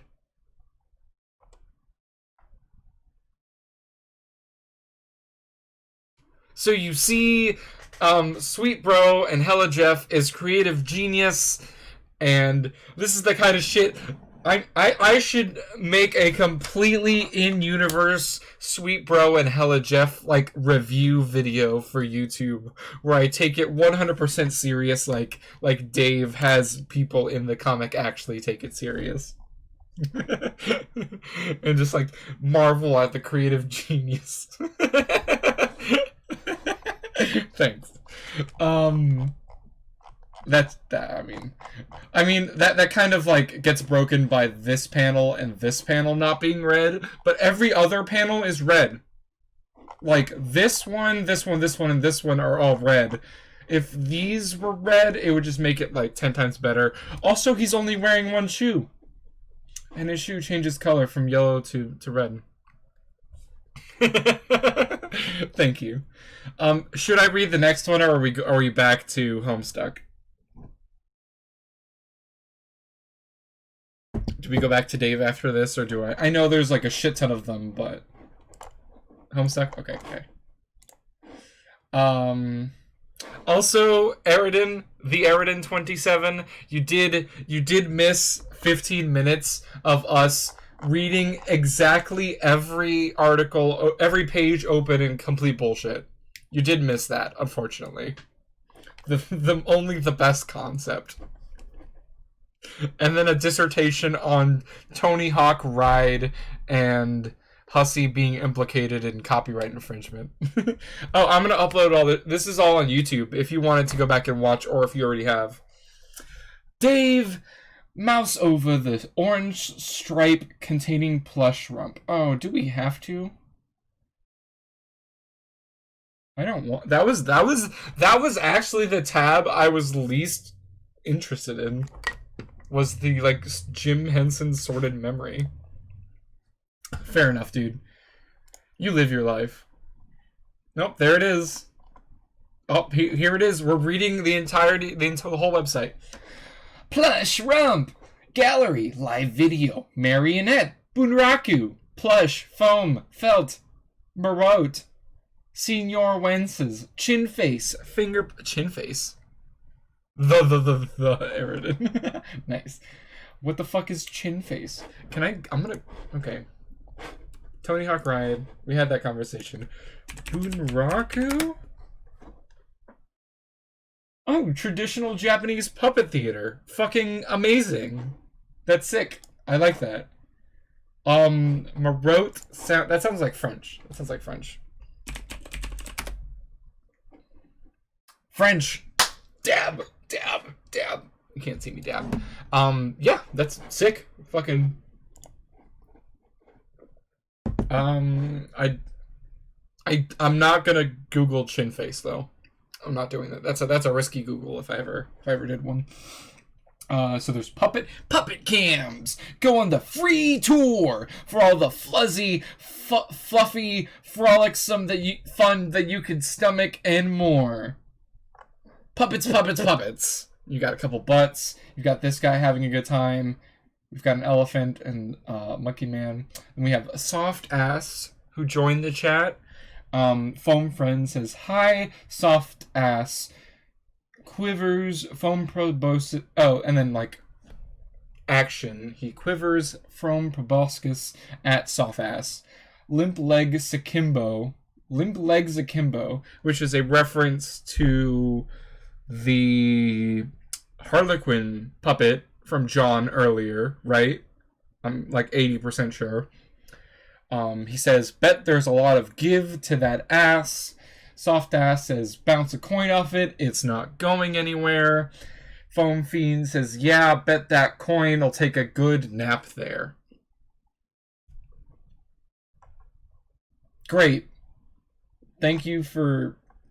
Oh, also you can pay with PayPal, Discover, Visa, MasterCard, and American Express. Yeah, great. Another one of your bro's many ironic websites. The difference here is he rakes in thousands of dollars a month through this enterprise. Smuppets are a multi-billion-dollar-a-year enterprise. It's awfully hard to resist of taking a firm squeeze from the plump udder of the cash cow. Okay, so in Homestuck universe, sexual Muppets is the... Do I want to talk about kink on my Twitch stream?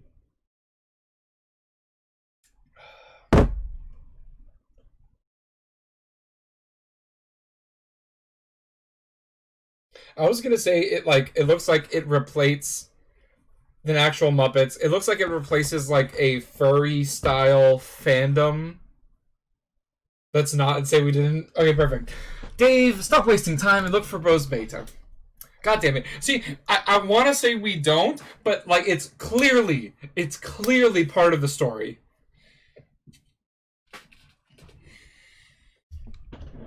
Like, so Dave's bro, I'm gonna make a wild connection. Dave's bro is the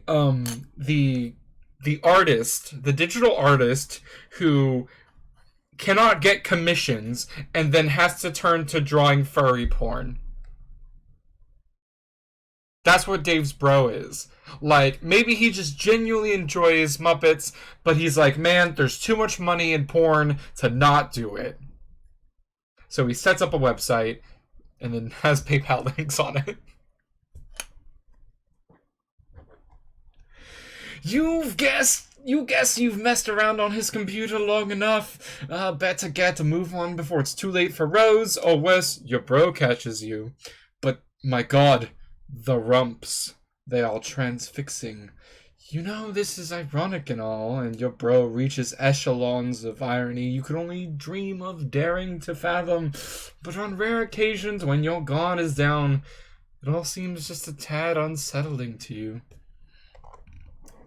But I completely forgot that this is not in the past. This is Dave of right now, who needs to help save Rose,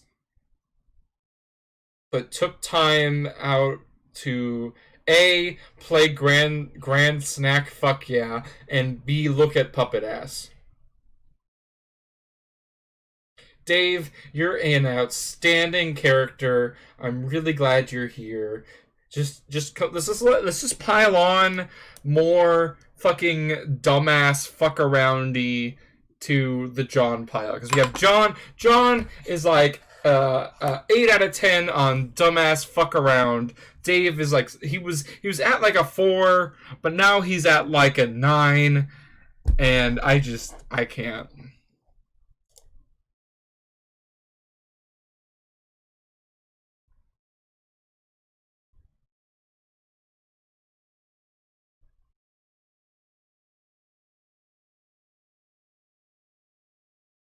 This is making me feel very uncomfortable.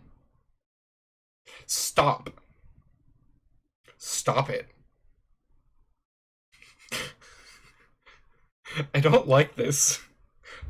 Okay, like, full disclosure, no spoilers, are there jump scares in Homestuck? I cannot deal with jump scares. I actively avoid. I don't know. Is Shitty Wizard? Oh, they've done a couple of the psych panels that have freaked me out. So I guess there is. I guess there just is. Oh, my tablet's going wild.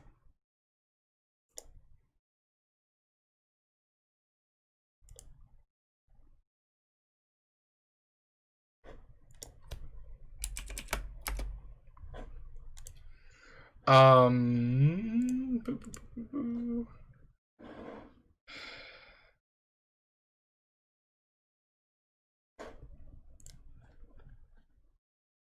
Okay, thank you. I'm gonna. 1 second.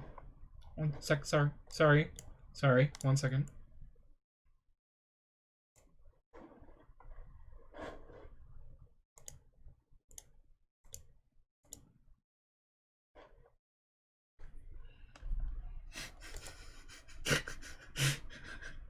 I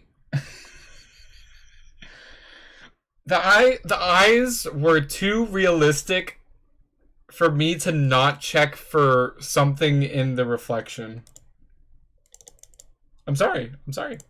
I had to check. I had to check if there was secrets. If there was secret in the eyes. Oh, hey. Hey there, Cal. Dave, give Lil Cal the nervous fist bump.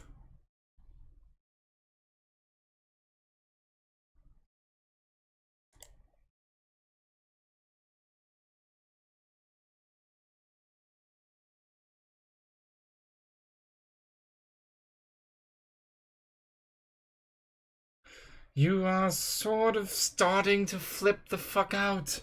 Without losing your cool, of course.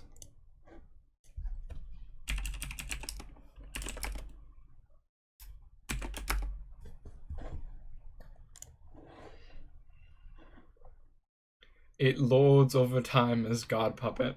I mean, fuck, like, we're gonna be stuck with this fucking puppet forever. Like, I already called it's gonna be in his sprite, so. Dave, pester John to ease your nerves. You get Egbert on the line again to give him the lowdown on your progress. You feel it's important to keep the wires hot. But he's not answering. You wonder what that guy is up to. Excuse me, what the fuck is this? Hussy. Hussy. Hussy, that's not how computers work. Why the fuck does he have 3 desktops stapled to each other?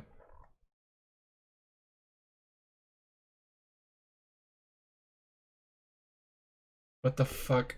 Okay. So, this cable goes to the monitor. This cable goes this way. And then this one goes up and around to the mouse, it looks like. This one's for the keyboard. This one goes to the audio board. This one goes to the audio board. This one goes to... There's a couple audio board ones. Yeah, this is not... It's 1.5 Wii's.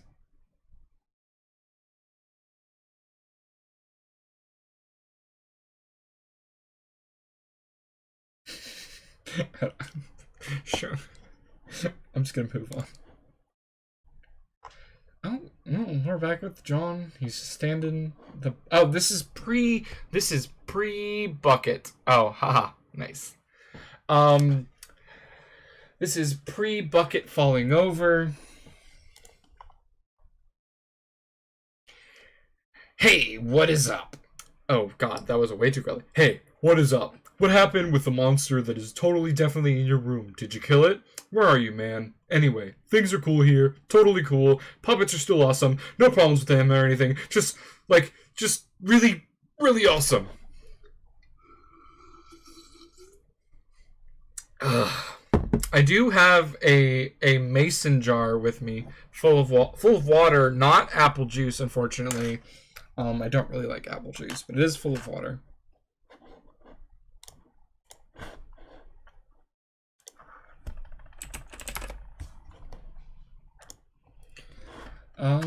Oh. There's the... Oh, this is Dave's phone. Okay. I was like, what the fuck? John has a PDA. What the fuck is going... No, it's Dave's phone. Alright, Dave's phone.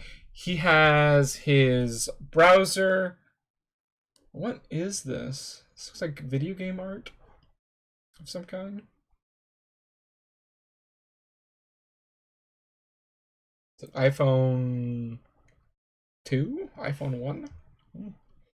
Looks like Rose is finally logged in again. Didn't John say her house was burning down? You wonder if she's on fire yet or what? Gotcha. Cool. Thanks for the information. Dave, pass to Rose.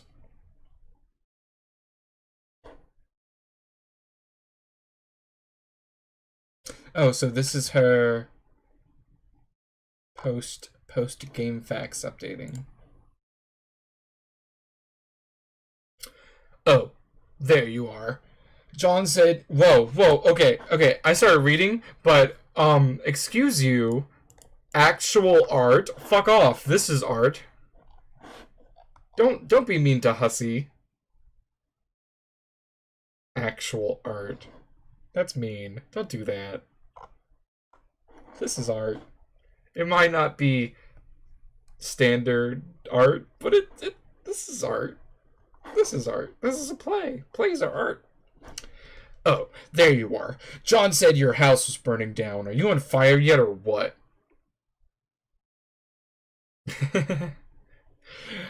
No. For now, I have retired to the safety of a smaller building which is much closer to the forest fire threatening my residence. Oh, well, that's a relief. John told me to get the game to help you get out of there, so I'm working on that now. Working on it? Yeah, my bros copied, long story. Hey, don't tell John about this, but I think he might have been right about the puppets. They're starting to freak me out a little. You're referring to your brother's collection. I mean, don't get me wrong, I think it's cool and all, the semi-ironic puppet thing or whatever, or semi-ironic. Man, I don't even know. I'm just starting to think some of the shit is going a little far and it's kind of fuck up.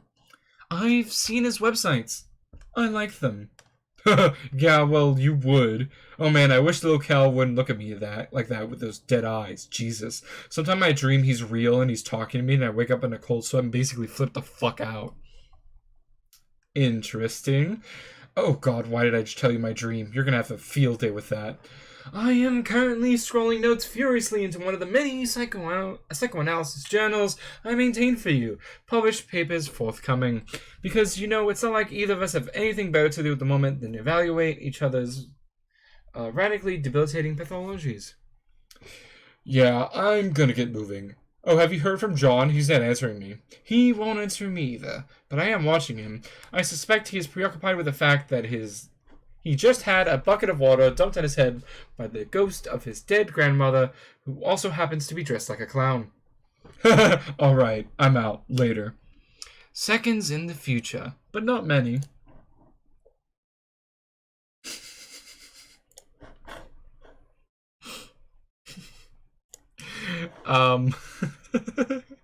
Alright, Rose, come on. Stop. This is unnecessary. John, what are you doing? Snap out of it. We ought to discuss what your grandmother told you, don't you think? Fine. Enjoy your stupid. I'll go about my business elsewhere. Rose, deploy the punch Designix.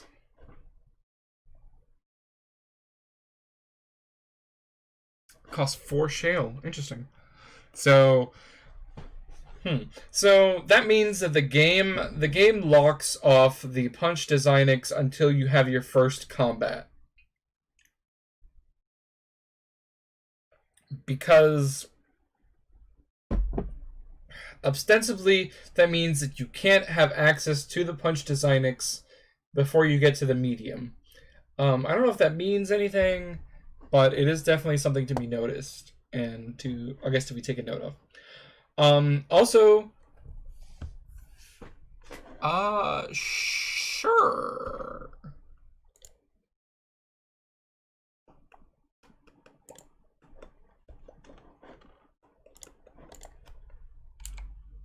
Like that? Does that help?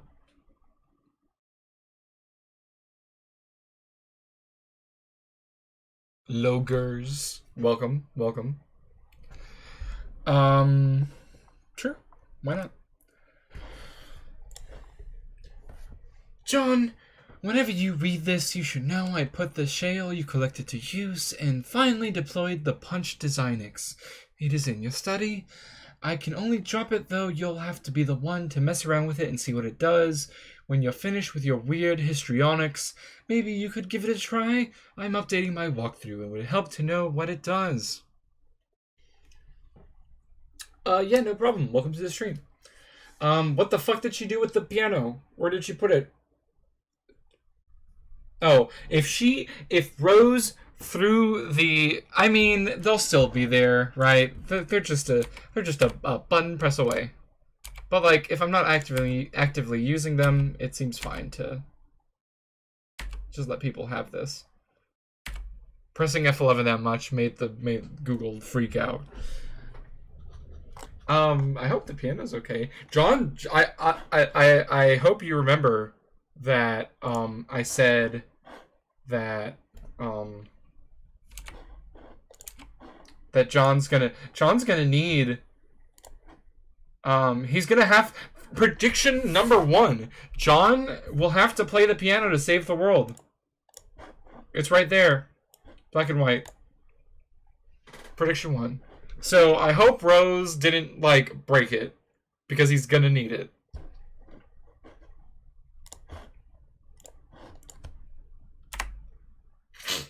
Ooh, 1 second. I gotta take a...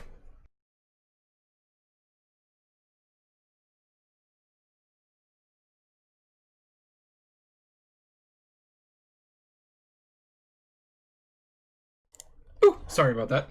Let's keep going. Oh, well, there's that hat that was in the silly disguise. And the rest of the silly disguise.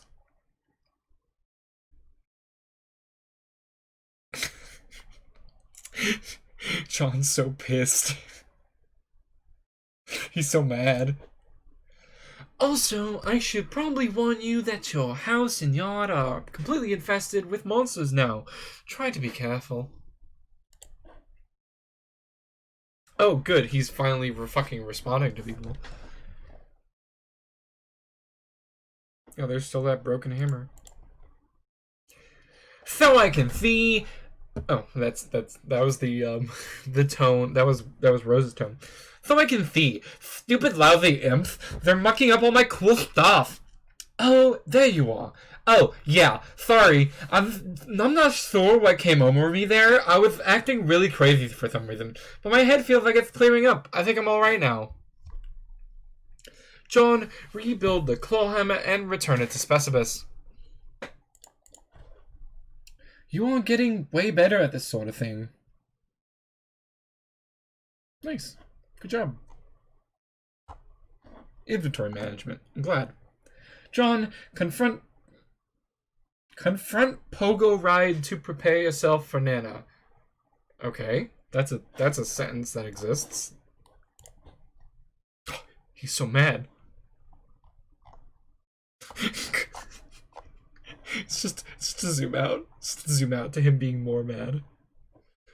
Thank God your sanity has returned to you. Oh, thank God your sanity has returned so you can entertain extremely rational, coherent thoughts like this one.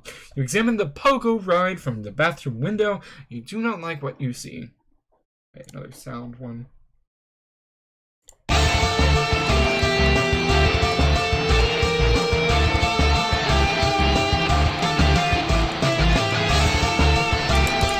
Ah! Yes!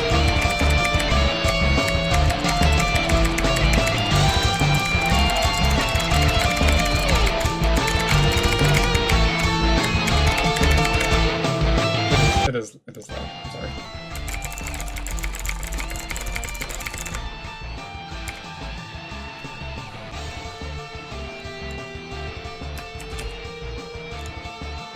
Alright, that's pretty... That's pretty silly. I gotta say, that's pretty silly.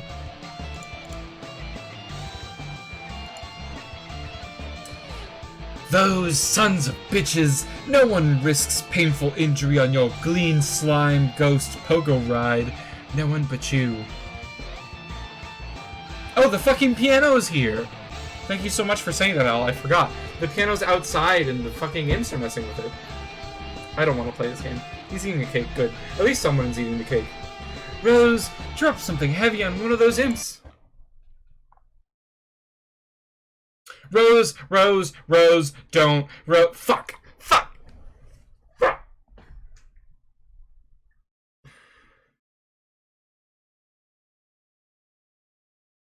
Rose, you've doomed us all. Now John, fucking Jacob Ghostman can never play um, the piano tune from chapter 1 to save the world. He can't do it anymore. You've destroyed the piano.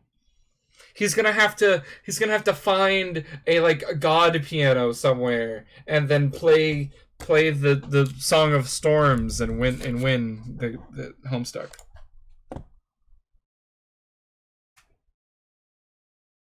That's exactly how I'm feeling, John. Oh, of course. Obviously. Obviously. He's actually just standing, like, slightly off screen. Rose! My piano! Sorry. No nuisance. No nuance to these controls at all. I was hoping to bludgeon the imp without letting go of it. Guess I can't really do that. A broken piano is the... Okay. Okay. Okay. Okay. This is just... This is...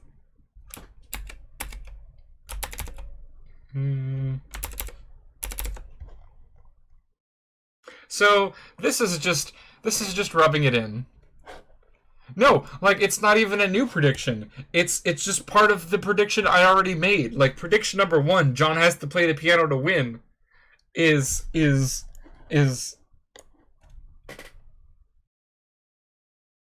like evidence. This is evidence to support my theory.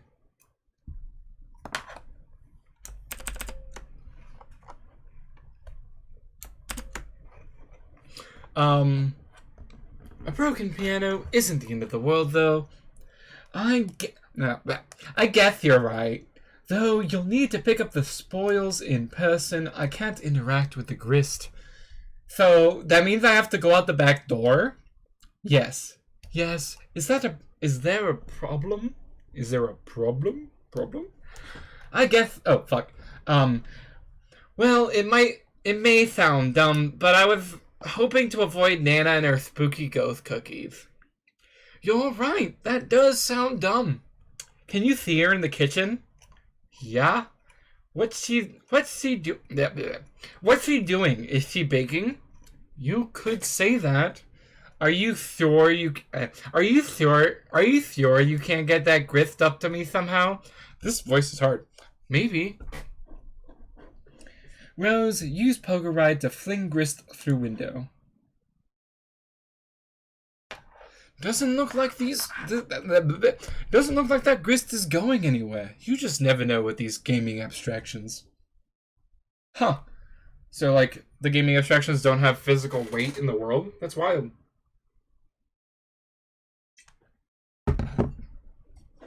They are, it looks like they're just, like, glued to the surface they landed on.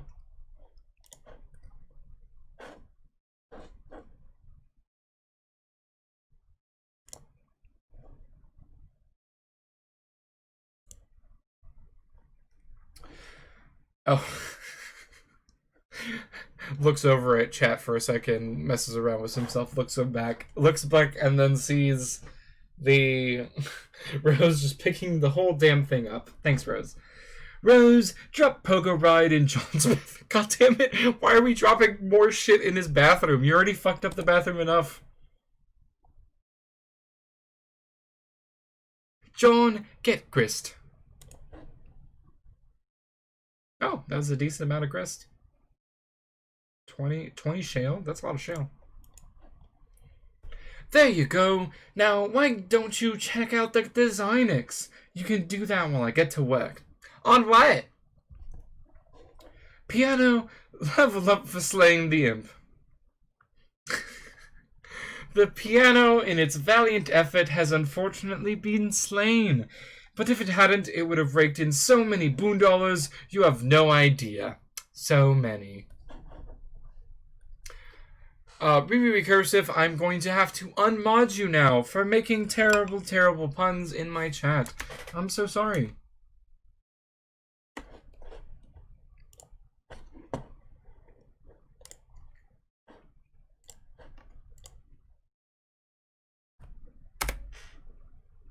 How many imps was that? Was that 3 imps?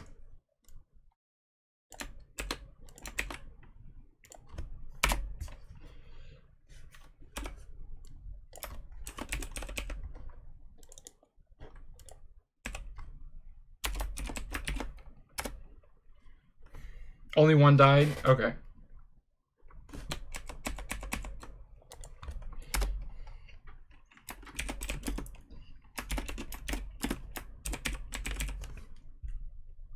Gotcha. The piano got a death scene, it counts. Improved note-taking system. I know, Saber, it's so exciting.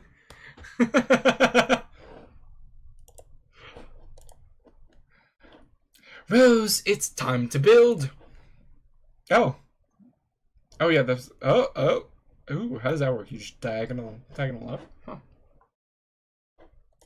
So that cost 18 grist. Okay. Nana said to build, so that's what I'm doing. That was weird. Nana said to build, so that's what I'm doing. Wow. I am losing the voices. Weird. Oh, yeah, okay. But this sure is gonna take a lot of grist. You looks like you're going to be busy, John. Blarg! Well, what are you building? Stairs. They're fairly expensive, actually. Oh man, I could have warned you. I could have warned you about stairs, Rose.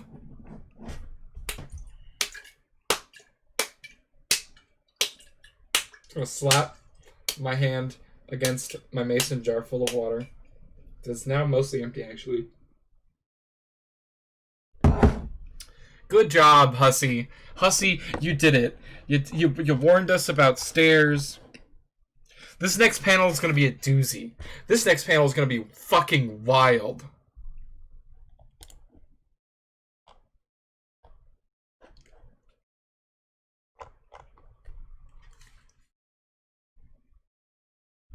That's hilarious, actually. Did I get a refund of 6? Nice. I was hoping it'd be a little more wacky than just her thinking about the I told you dog, but still pretty funny. I'll try recouping some of the grist from the catwalk I built earlier. It keeps happening! Ah, good. Looks like I can get a refund for earlier allocations. I told you, Rose! I told you about stairs! Okay. I started lisping as Rose. Consider me fully briefed on the matter of stairs. Now, if you don't mind, it's hard to concentrate on this without immersing ourselves in Strider's non sequitur.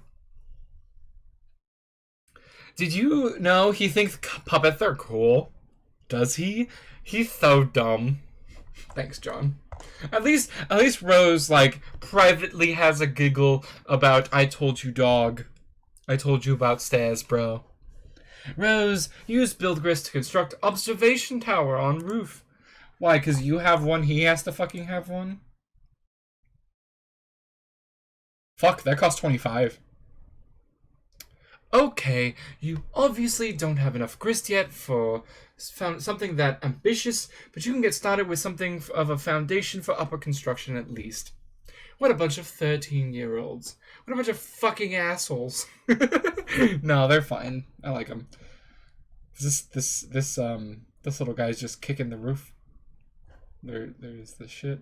There's that shit. What the fuck is this? Oh, no, that's part of this thing. And then there's that guy. John, check cabinets for imps or useful items.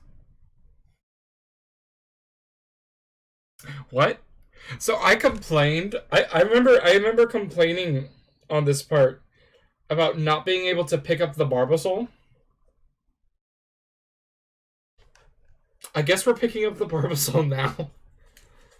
Along with all the other fucking Barbasol.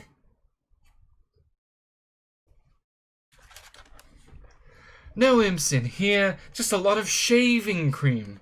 Dads love shaving. It's basically all they do when they're not baking, that is. To be fair, the only images we've seen of John's dad have been with him fully shaved. John, bring 2 cans of shaving cream. Fuck, I've completely lost track of John's inventory. This is gonna fuck something up, right?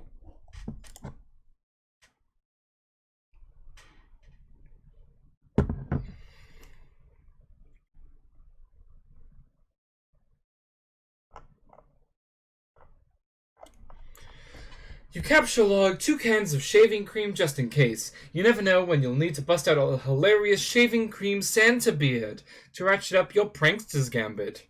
Your telescope goes flying out the window. Okay, so I have questions. What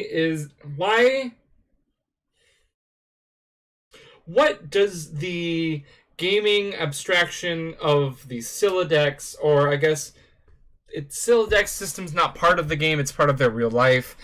What does that abstraction consider multiple of an object? So I didn't have a problem earlier because when John grabbed the shards of glass, they were all differently shaped. No, I'm sorry, Logers, or however you want me to say your name. The whole point of this stream is me worrying about it. That's the whole point of the stream. Like,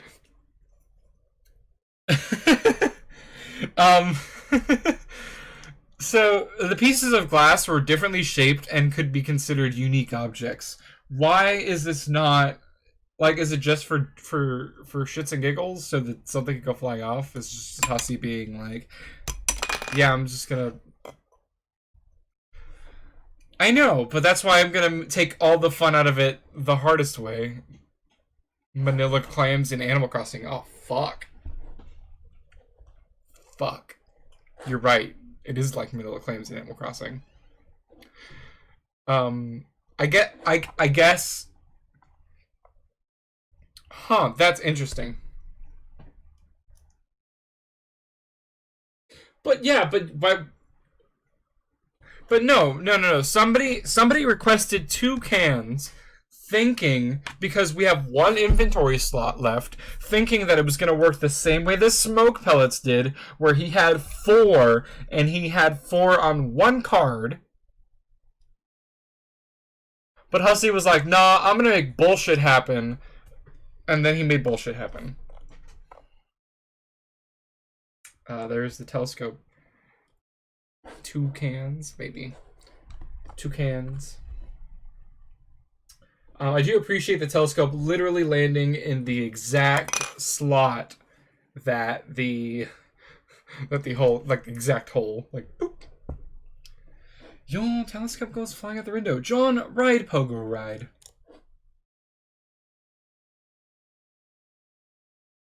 It's a little cramped in here for any sort of proper, reckless pogoing.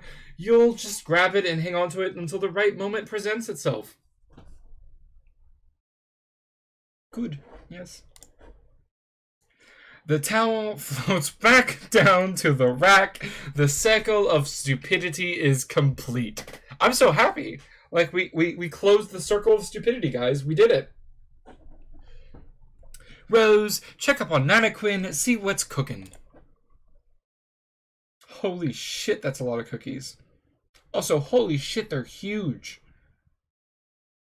Each cookie is the size of a whole burner. What the fuck? Those are fucking massive cookies. That's like approaching like cookie cake size. Jesus. No. I understand, but like, she's not baking on the stove, Saber. There is a wisp of scent, I guess, coming up from the inside of the stove. These are just cookies that are resting on top. Yes, they're just. She ran out of space, honestly. Also, this imp's just hanging out, probably eating cookies.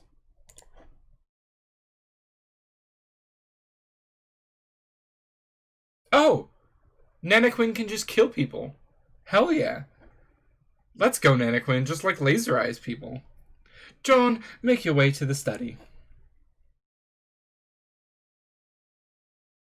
Oh, he grabbed the fire poker utensil here.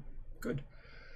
And there's that fucking clown head that was on the table that I commented on. Holy shit, there's so many guys. It looks like the imps have taken a shining to the Cruxtruder. Cruxite and black goo everywhere. There's the Python? I guess they just left that top on there. This guy's just sitting on 1, 2, 3, 4, 5, 6. Oh no, Michael Cera got oil on him. I'm so sad. John, ride Slimer Pogo and one up that imp. Well, okay, it's not a Slimer Pogo, but you mount it anyway and brandish your deadly armaments. It's just spraying Barbazol into the aether. What happened to the big sledgehammer? John, ride your steed to victory. Oh, I guess that's functional. Oh, he dropped a Sylladex card. That seems like a pretty common drop for these like beginning enemies is like Sylladex cards, which okay, so I want to bring something up. Early on, it was said by Dave that once you pick your Strife Abstratus, you're stuck with it.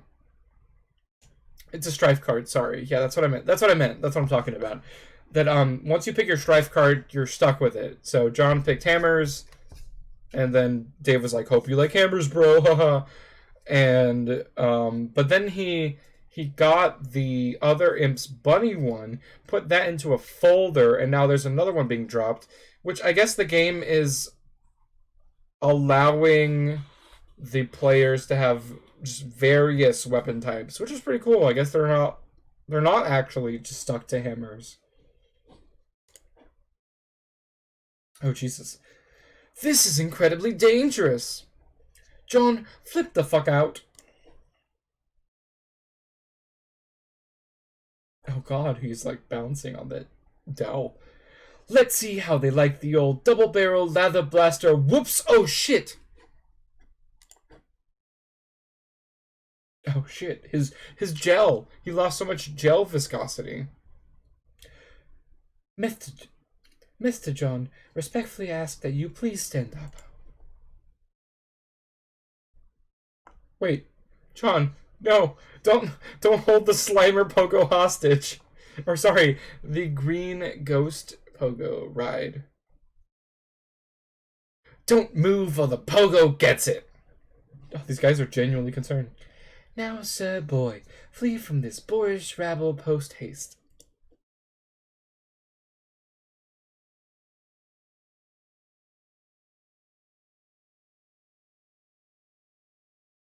Nice abscond, dude.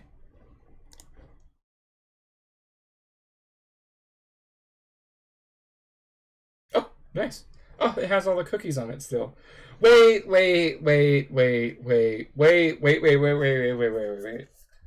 So the cookies, oh, they do bounce up and down a little. Okay, so the cookies don't fall while she's moving it, but once it interacts with the physics of the world, then the cookies have physics. It's weird.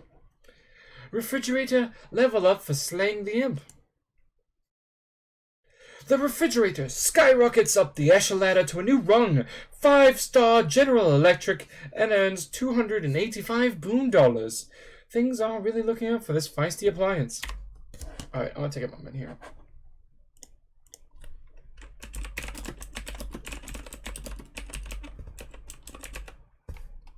Is this actually a term? It's just 5-star. Oh.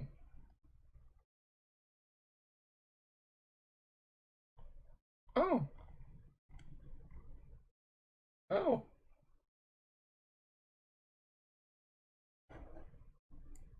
Oh.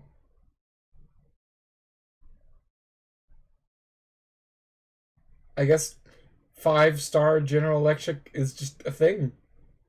Look at all this GE 5-star shit.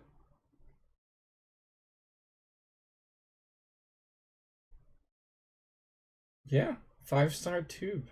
General G 5-star. So yeah, so I guess it being a 5-star General Electric fridge means that it has access to like this kind of heating and cooling stuff. Cool. Yeah, 5-star tube. I mean, so I think the original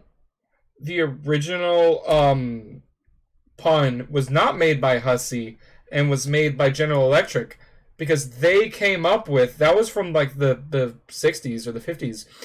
They came up with 5-star tubes, 5-star, and then they have 5-star General Electric. So like they came up with that, I think. Huh. Well done, John. Polite congratulations.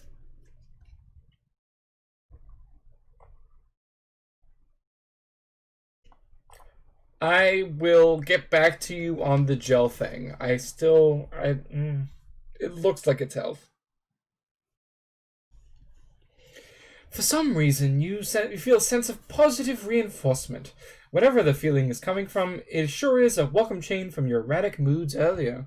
So, Wayward Vagabond has found how to be polite and has learned while we were gone for a bit for him. Page around 504.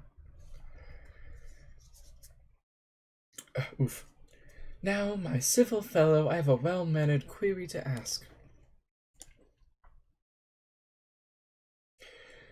I blocked the entrance to the study to give you some space to work with the designics. John, Imp's behind you. Should I take care of it? Should I take care of it? You trapped your PDA again, didn't you? Why'd you have to pick up all that stupid shaving cream? So pointless. Wide? What did I say? Oh. Yes, the wide question mark. It's fucking back. It's returned. Rip the piano. Also, the imp is just like looking at some playing cards. He's got a cane and the pipe. Top hat. Rose, drop something heavy on one of those imps. Oh, the safe. Oh, there's a card. Level up. Yeah. Wait, what the fuck? Whoa. Whoa. That's wild. Also, I can't believe we've done this. We have to take a moment. I'm sorry, guys. We have to go back.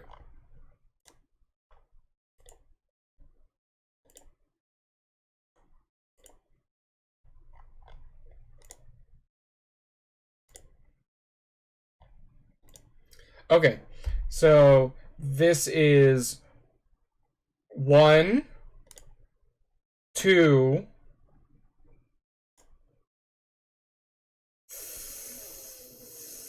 2,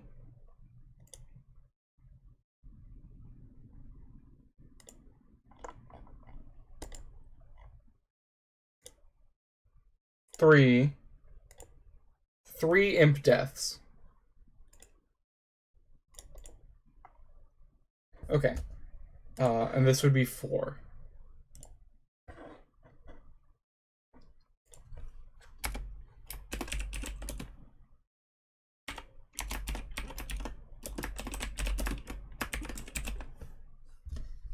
Alright. I had to keep track. I'm sorry.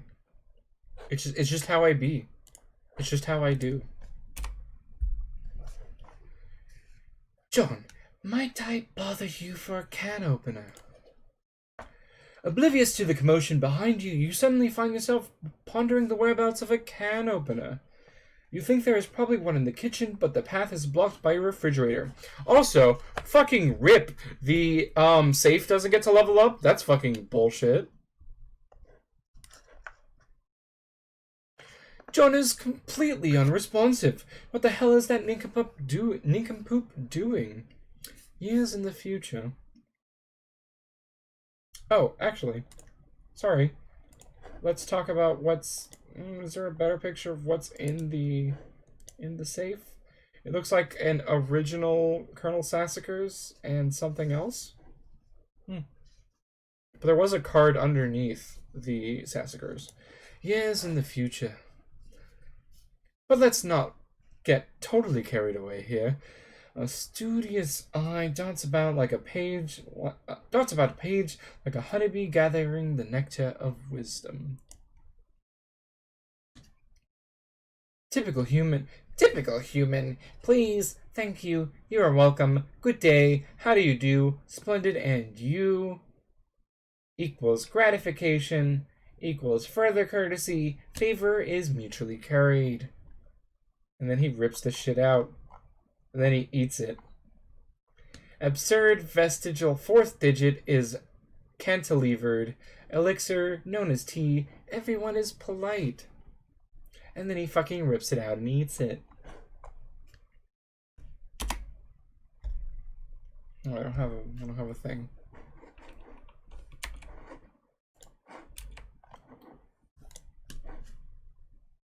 Oh fuck. Alright. Alright. We got another Rose game fact. Oh. It's just images? It's just... Oh god. Co-player John assesses environment after transition to medium, followed by sprite, sans kernel, prototype once pre-hatched. Completely useless in this form. Props to Rose for taking screenshots. Oh, fuck. Severed from suburban grid, house remains mysteriously powered. Convenience presumably facilitated by game, which perhaps deems navigating a powerless house to be a handicap, less in keeping with spirit of game's principal statement of challenge.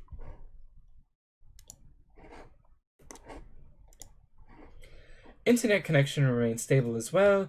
It will likely remain stable until the internet itself is compromised by some external threat. Something like, oh, let's say, hackers. That's a weird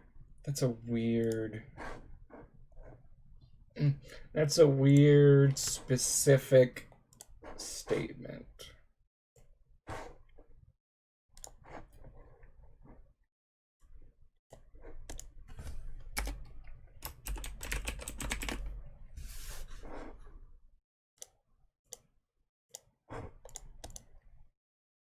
What are you talking about? I didn't say anything.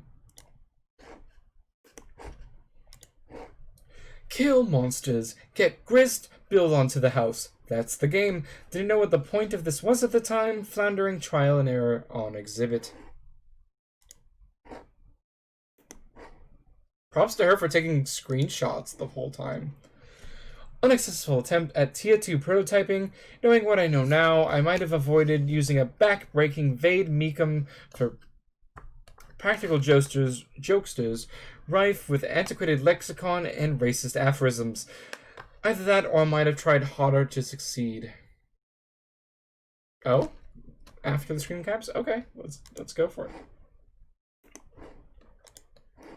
Final screen capture before I lost my internet signal for a time. I don't know what happened thereafter, but when I returned, the car was nowhere to be found and the driveway plateau was in a state of disrepair. The mysteries, will they ever cease? Because Rose has no concept, either is very sarcastic here or has no concept of cause and effect.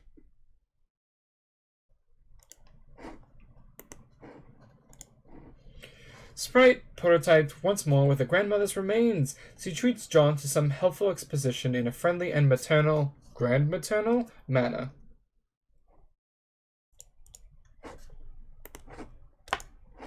Co-player has displayed inexplicably capricious behavior since arrival. Stress-related? Contracted virus indigenous to realm? It should be noted he was kind of a weird guy anyway. Thanks, Rose. Gonna do this. Oh, I've beaten you, Homestuck. Designix deployed, still no clue what this does, at mercy of co-players' foolish prioritization tendencies. Grist payload from slain foe. Whether I deal damage or co-player does, yield is same. Though I have a significant advantage in battle, taking measures into my own hands deprives John of hand-to-hand combat experience, which ostensibly will become more critical later. Building, the point. Building upward, the point sharpened and directed.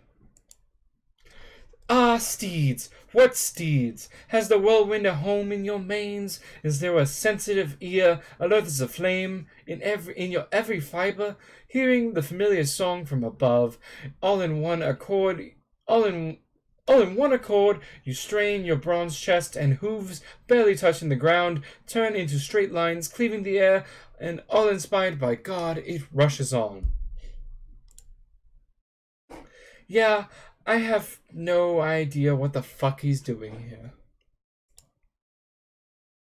Another one of these things? Really, Egbert family? Really? I mean,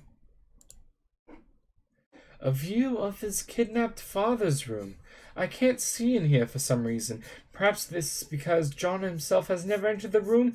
It is possible that I can see only, in a sense, what John can see, or has seen already. I have not found the time to discuss this with him yet. If he enters the room, the question may answer himself. That's fascinating. So either John has never seen or been in his dad's room, or there is a game abstraction preventing Rose from looking in. Huh. That's interesting. Rose, construct loft above John's room.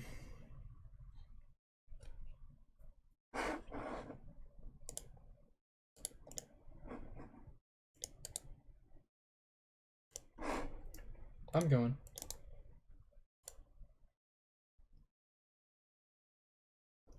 Okay, so one day I decided to go back and see how Penny Arcade started, since the particular comic I read said something about Mike (parentheses Gabe's art improving, and I sat there and read the whole 10 years of it.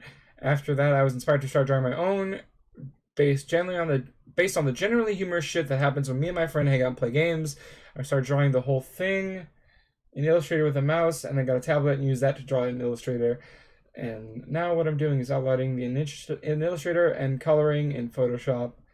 However, these are present my first attempt to do anything. Here's my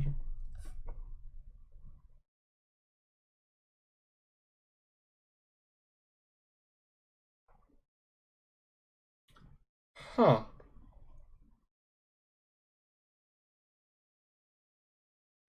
Holla.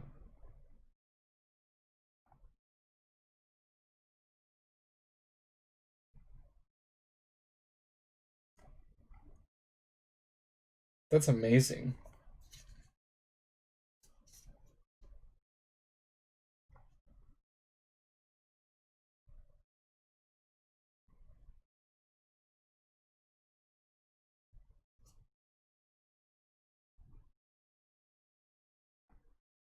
What's happening? Okay.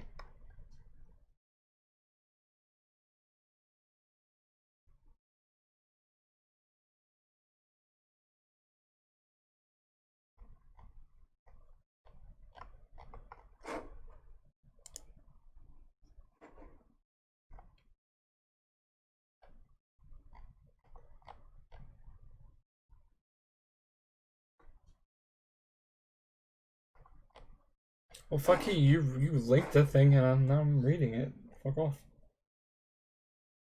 This one is Andrew Hussey.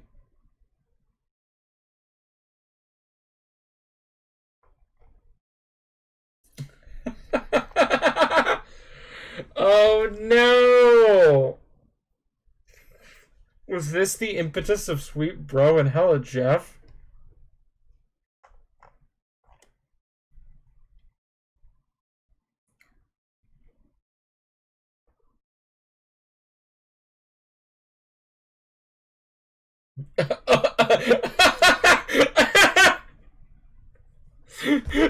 Just him being like, I'm glad it's over. Over?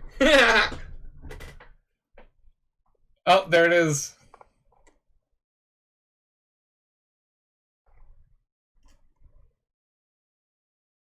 He does the shitty webcomics so well. That's awesome. Thank you for linking that. That was pretty cool.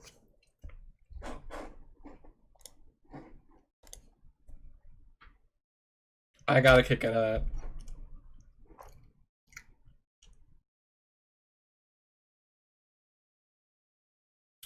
What tool did she pick here?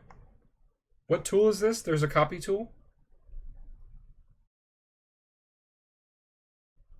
Huh.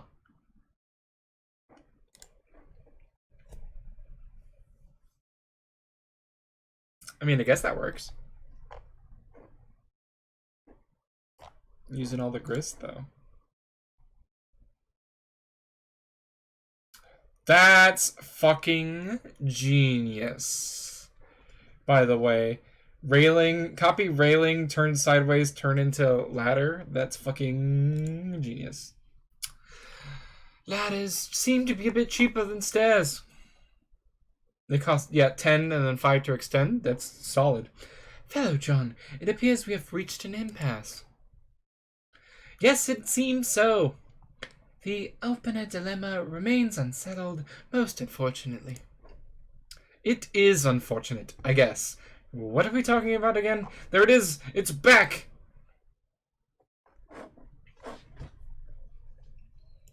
Also, don't think I missed it.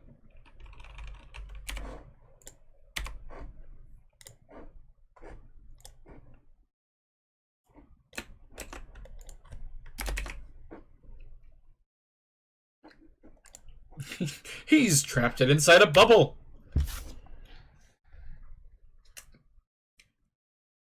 It is unfortunate, I guess. But what were we talking about again? But it has been a pleasure nonetheless. Thanks for this courtesy. It's really not necessary, but thanks anyway. Jesus. Did it just get... Wait, was that another imp behind there? Wait. No, we just got moved. Okay. Oh, the hat got crushed. Rip. Oh, but thank you. Okay. Thank you so very, very much, your dear favorable small primate.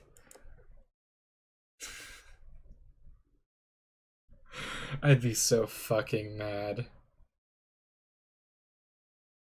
The hat, the piano gets its own death scene because Hussey gave it a death scene. I shall take my leave now, John, until next time. Wait, where did all this sweet loot come from? And why is there suddenly a crumpled hat on your head? John, gather grist, examine Designix. Feeling especially economical with your behavior suddenly, you scoop up all the grist in the room and turn your attention to the Punch Designix all in one fell swoop. The device features a countertop station with a keyboard... Countertop station design with a keyboard setup not unlike an old-fashioned computer. There's a blinking red light and a diagram etched into a panel.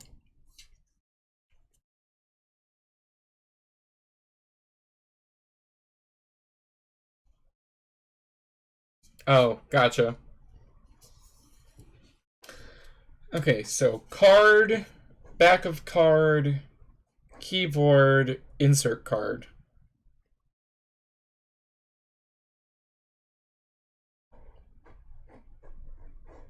Gotcha.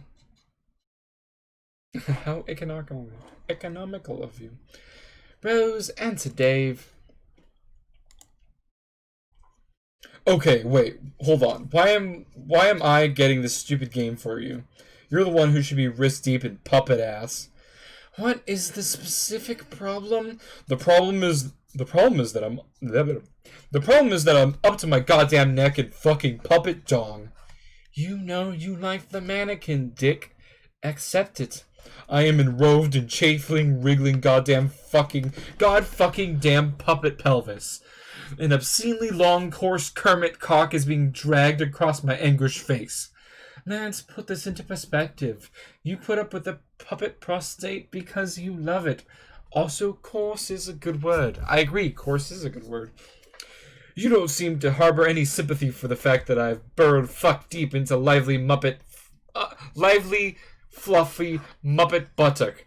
I'm whirling in a terrible cyclone at the epicenter of my own personal holocaust of twitching foam noses. It's like a fucking apocalypse of perky proboscis here. Like the proboscopocalypse, I guess. Proboscopocalypse. Are you gonna start rapping about this? What? No. What? No. Listen. No, listen. Prong of flesh bereft of home, found solace twixt a cleft of foam. Oh no. Oh Jesus. Of apocalypse through your thoughts eclipse a painted pair of parted lips that dare through kiss to stir the air, that teases tufts of orange hair, and through faces flush in lovers' fits, hands snug in plush as gloves befit. Fuck. I fucked it up at the end. Okay, Dickinson, if you could shut your perfumey trap for half a second. This is serious. I'm just saying, if I see one more soft, bulbous bottom being, like, kind of jutting out and impudent or whatever, I'm gonna fly off the handle. I'm gonna do some sort of acrobatic fucking pirouette off the handle and win, like, a medal or some shit. Then let's hope there will be a squishy derriere somewhere below the handle to break your fall. This is a wild conversation.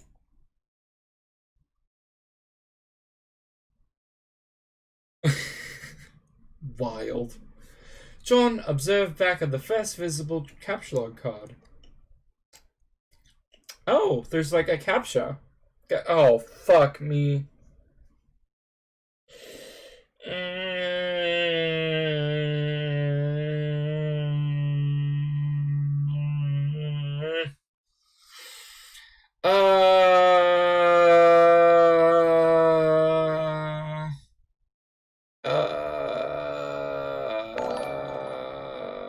Saber, thank you so much for the host.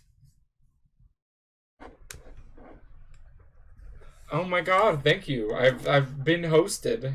I'm being hosted. It is amazing. I appreciate you. I'm just trying. I'm currently struggling to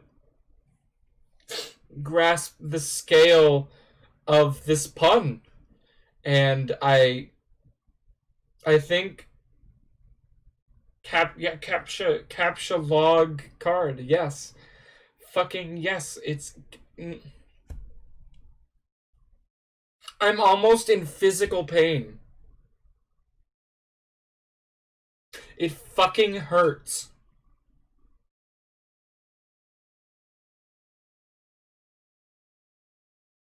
Ow.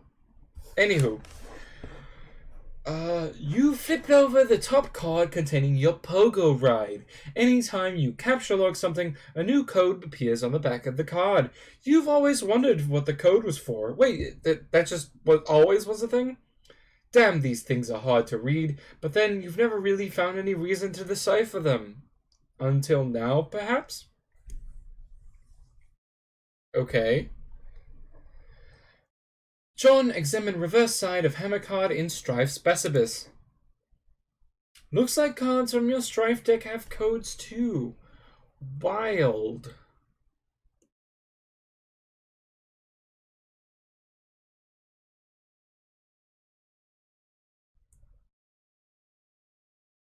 I'm still kind of processing this. Also, I'm going to have to take a break in a little bit to get a snack and refill on water. John, enter capture code as seen at back of Pogo Ride card. You enter the code DQMMJLEK into the keyboard, or at least you think that's what the code is. The red light switches off, a green light begins blinking. Okay, so we inputted the Pogo Ride code. John, inset card. So he puts the Pogo Ride card and it gets punched. John, type in NZ7UN6BI.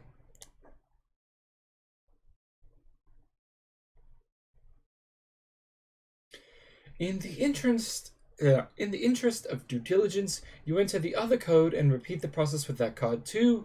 Both cards are now punched with different hole patterns.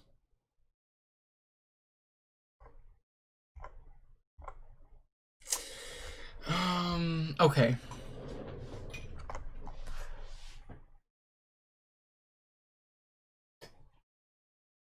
So there was one other card that had holes punched in it, right? That was the apple. The apple got put into the thing outside, which name I forgot. And along with the Cruxite Dell, I lied. It got put into the lathe. It got put into the totem lathe, which carved a totem, which then made an item. So, what this does is it lets you infinitely replicate any one item you have a code for. That's wild, actually. It probably has a cost associated with making it, right? Like, the hammer probably costs like 3 grist or something. But it does mean that, like, you ostensibly can make infinite of any item at the cost of, I think, the item itself. I don't think these cards are usable for their original purpose anymore. Man, couldn't they just give codes to each other? Dave could just wait.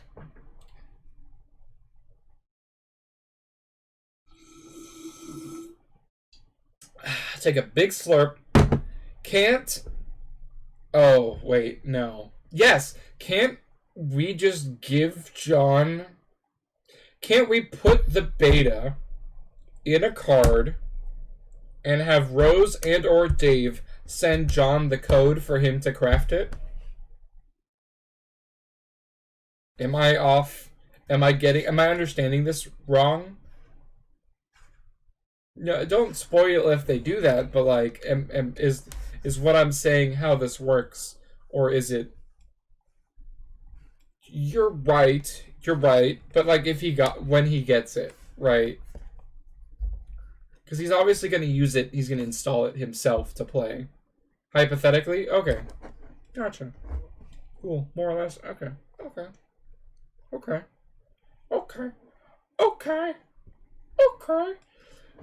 John attempt to retrieve Pogo from card.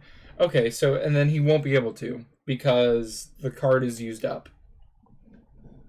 Oh, well, that should just be a simple matter of... Uh-oh, it looks like it's trapped now. You don't see how you can access the item anymore, or store a new item there for that matter. These cards are pretty much useless now, and the items they contain are toast. But maybe all is not lost. Recalling from your experience with the pre-punch card, you may be able to use the cards to replicate the item in question.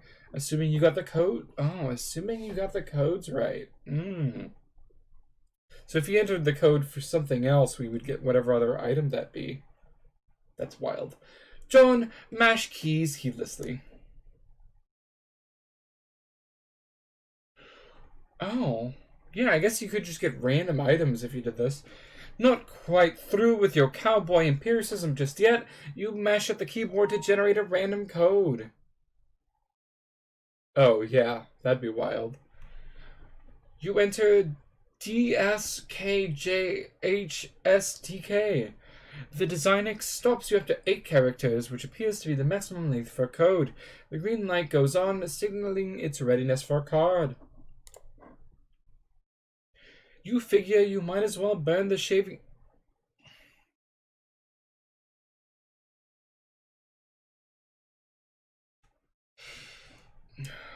Hussy, you're trying my patience.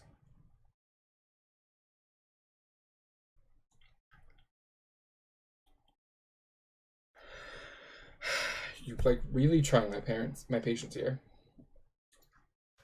So now he can put both of them on one card. Right, of course. Now he can do that. You figure you might as well burn the shaving cream since the product is not exactly at a premium in your household. You also figure you might as well merge the two cans into one card. That's exactly my point, I guess. You're a little sad that your dad isn't around for this. You have a feeling he would get a real kick out of the idea of duplicating more shaving cream. Yeah, he is just dumb. You punch the card with a pattern that is no way related to the code for the item it contains. This should make for an interesting experiment. Mad science is a lot of fun. Unfortunately, you just burned another card in the process. Your deck is really dwindling now. Maybe you should have thought this through a little better. On the plus side, you just freed up your PDA, which is overflowing with the pent-up chatter of anxious pesters. Oh, Imp. He's looking in. Oh dear. Oh, he doesn't like that. Holy fucking shit.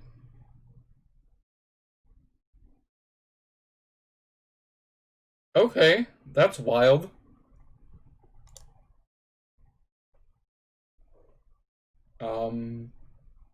Two more shale imps, I guess.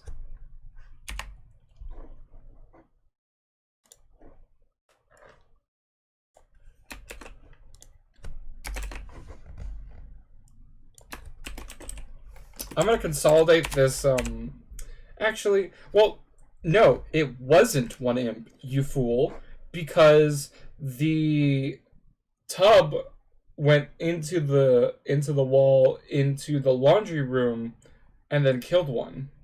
You absolute fool. How dare you question me?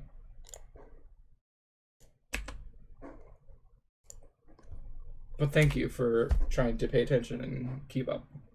I appreciate you. John, answer your chums. I am an egg. Why did you say that and why did I read it? Good. Okay. So, wrap more dialogue. I am going to take a break, refill on water,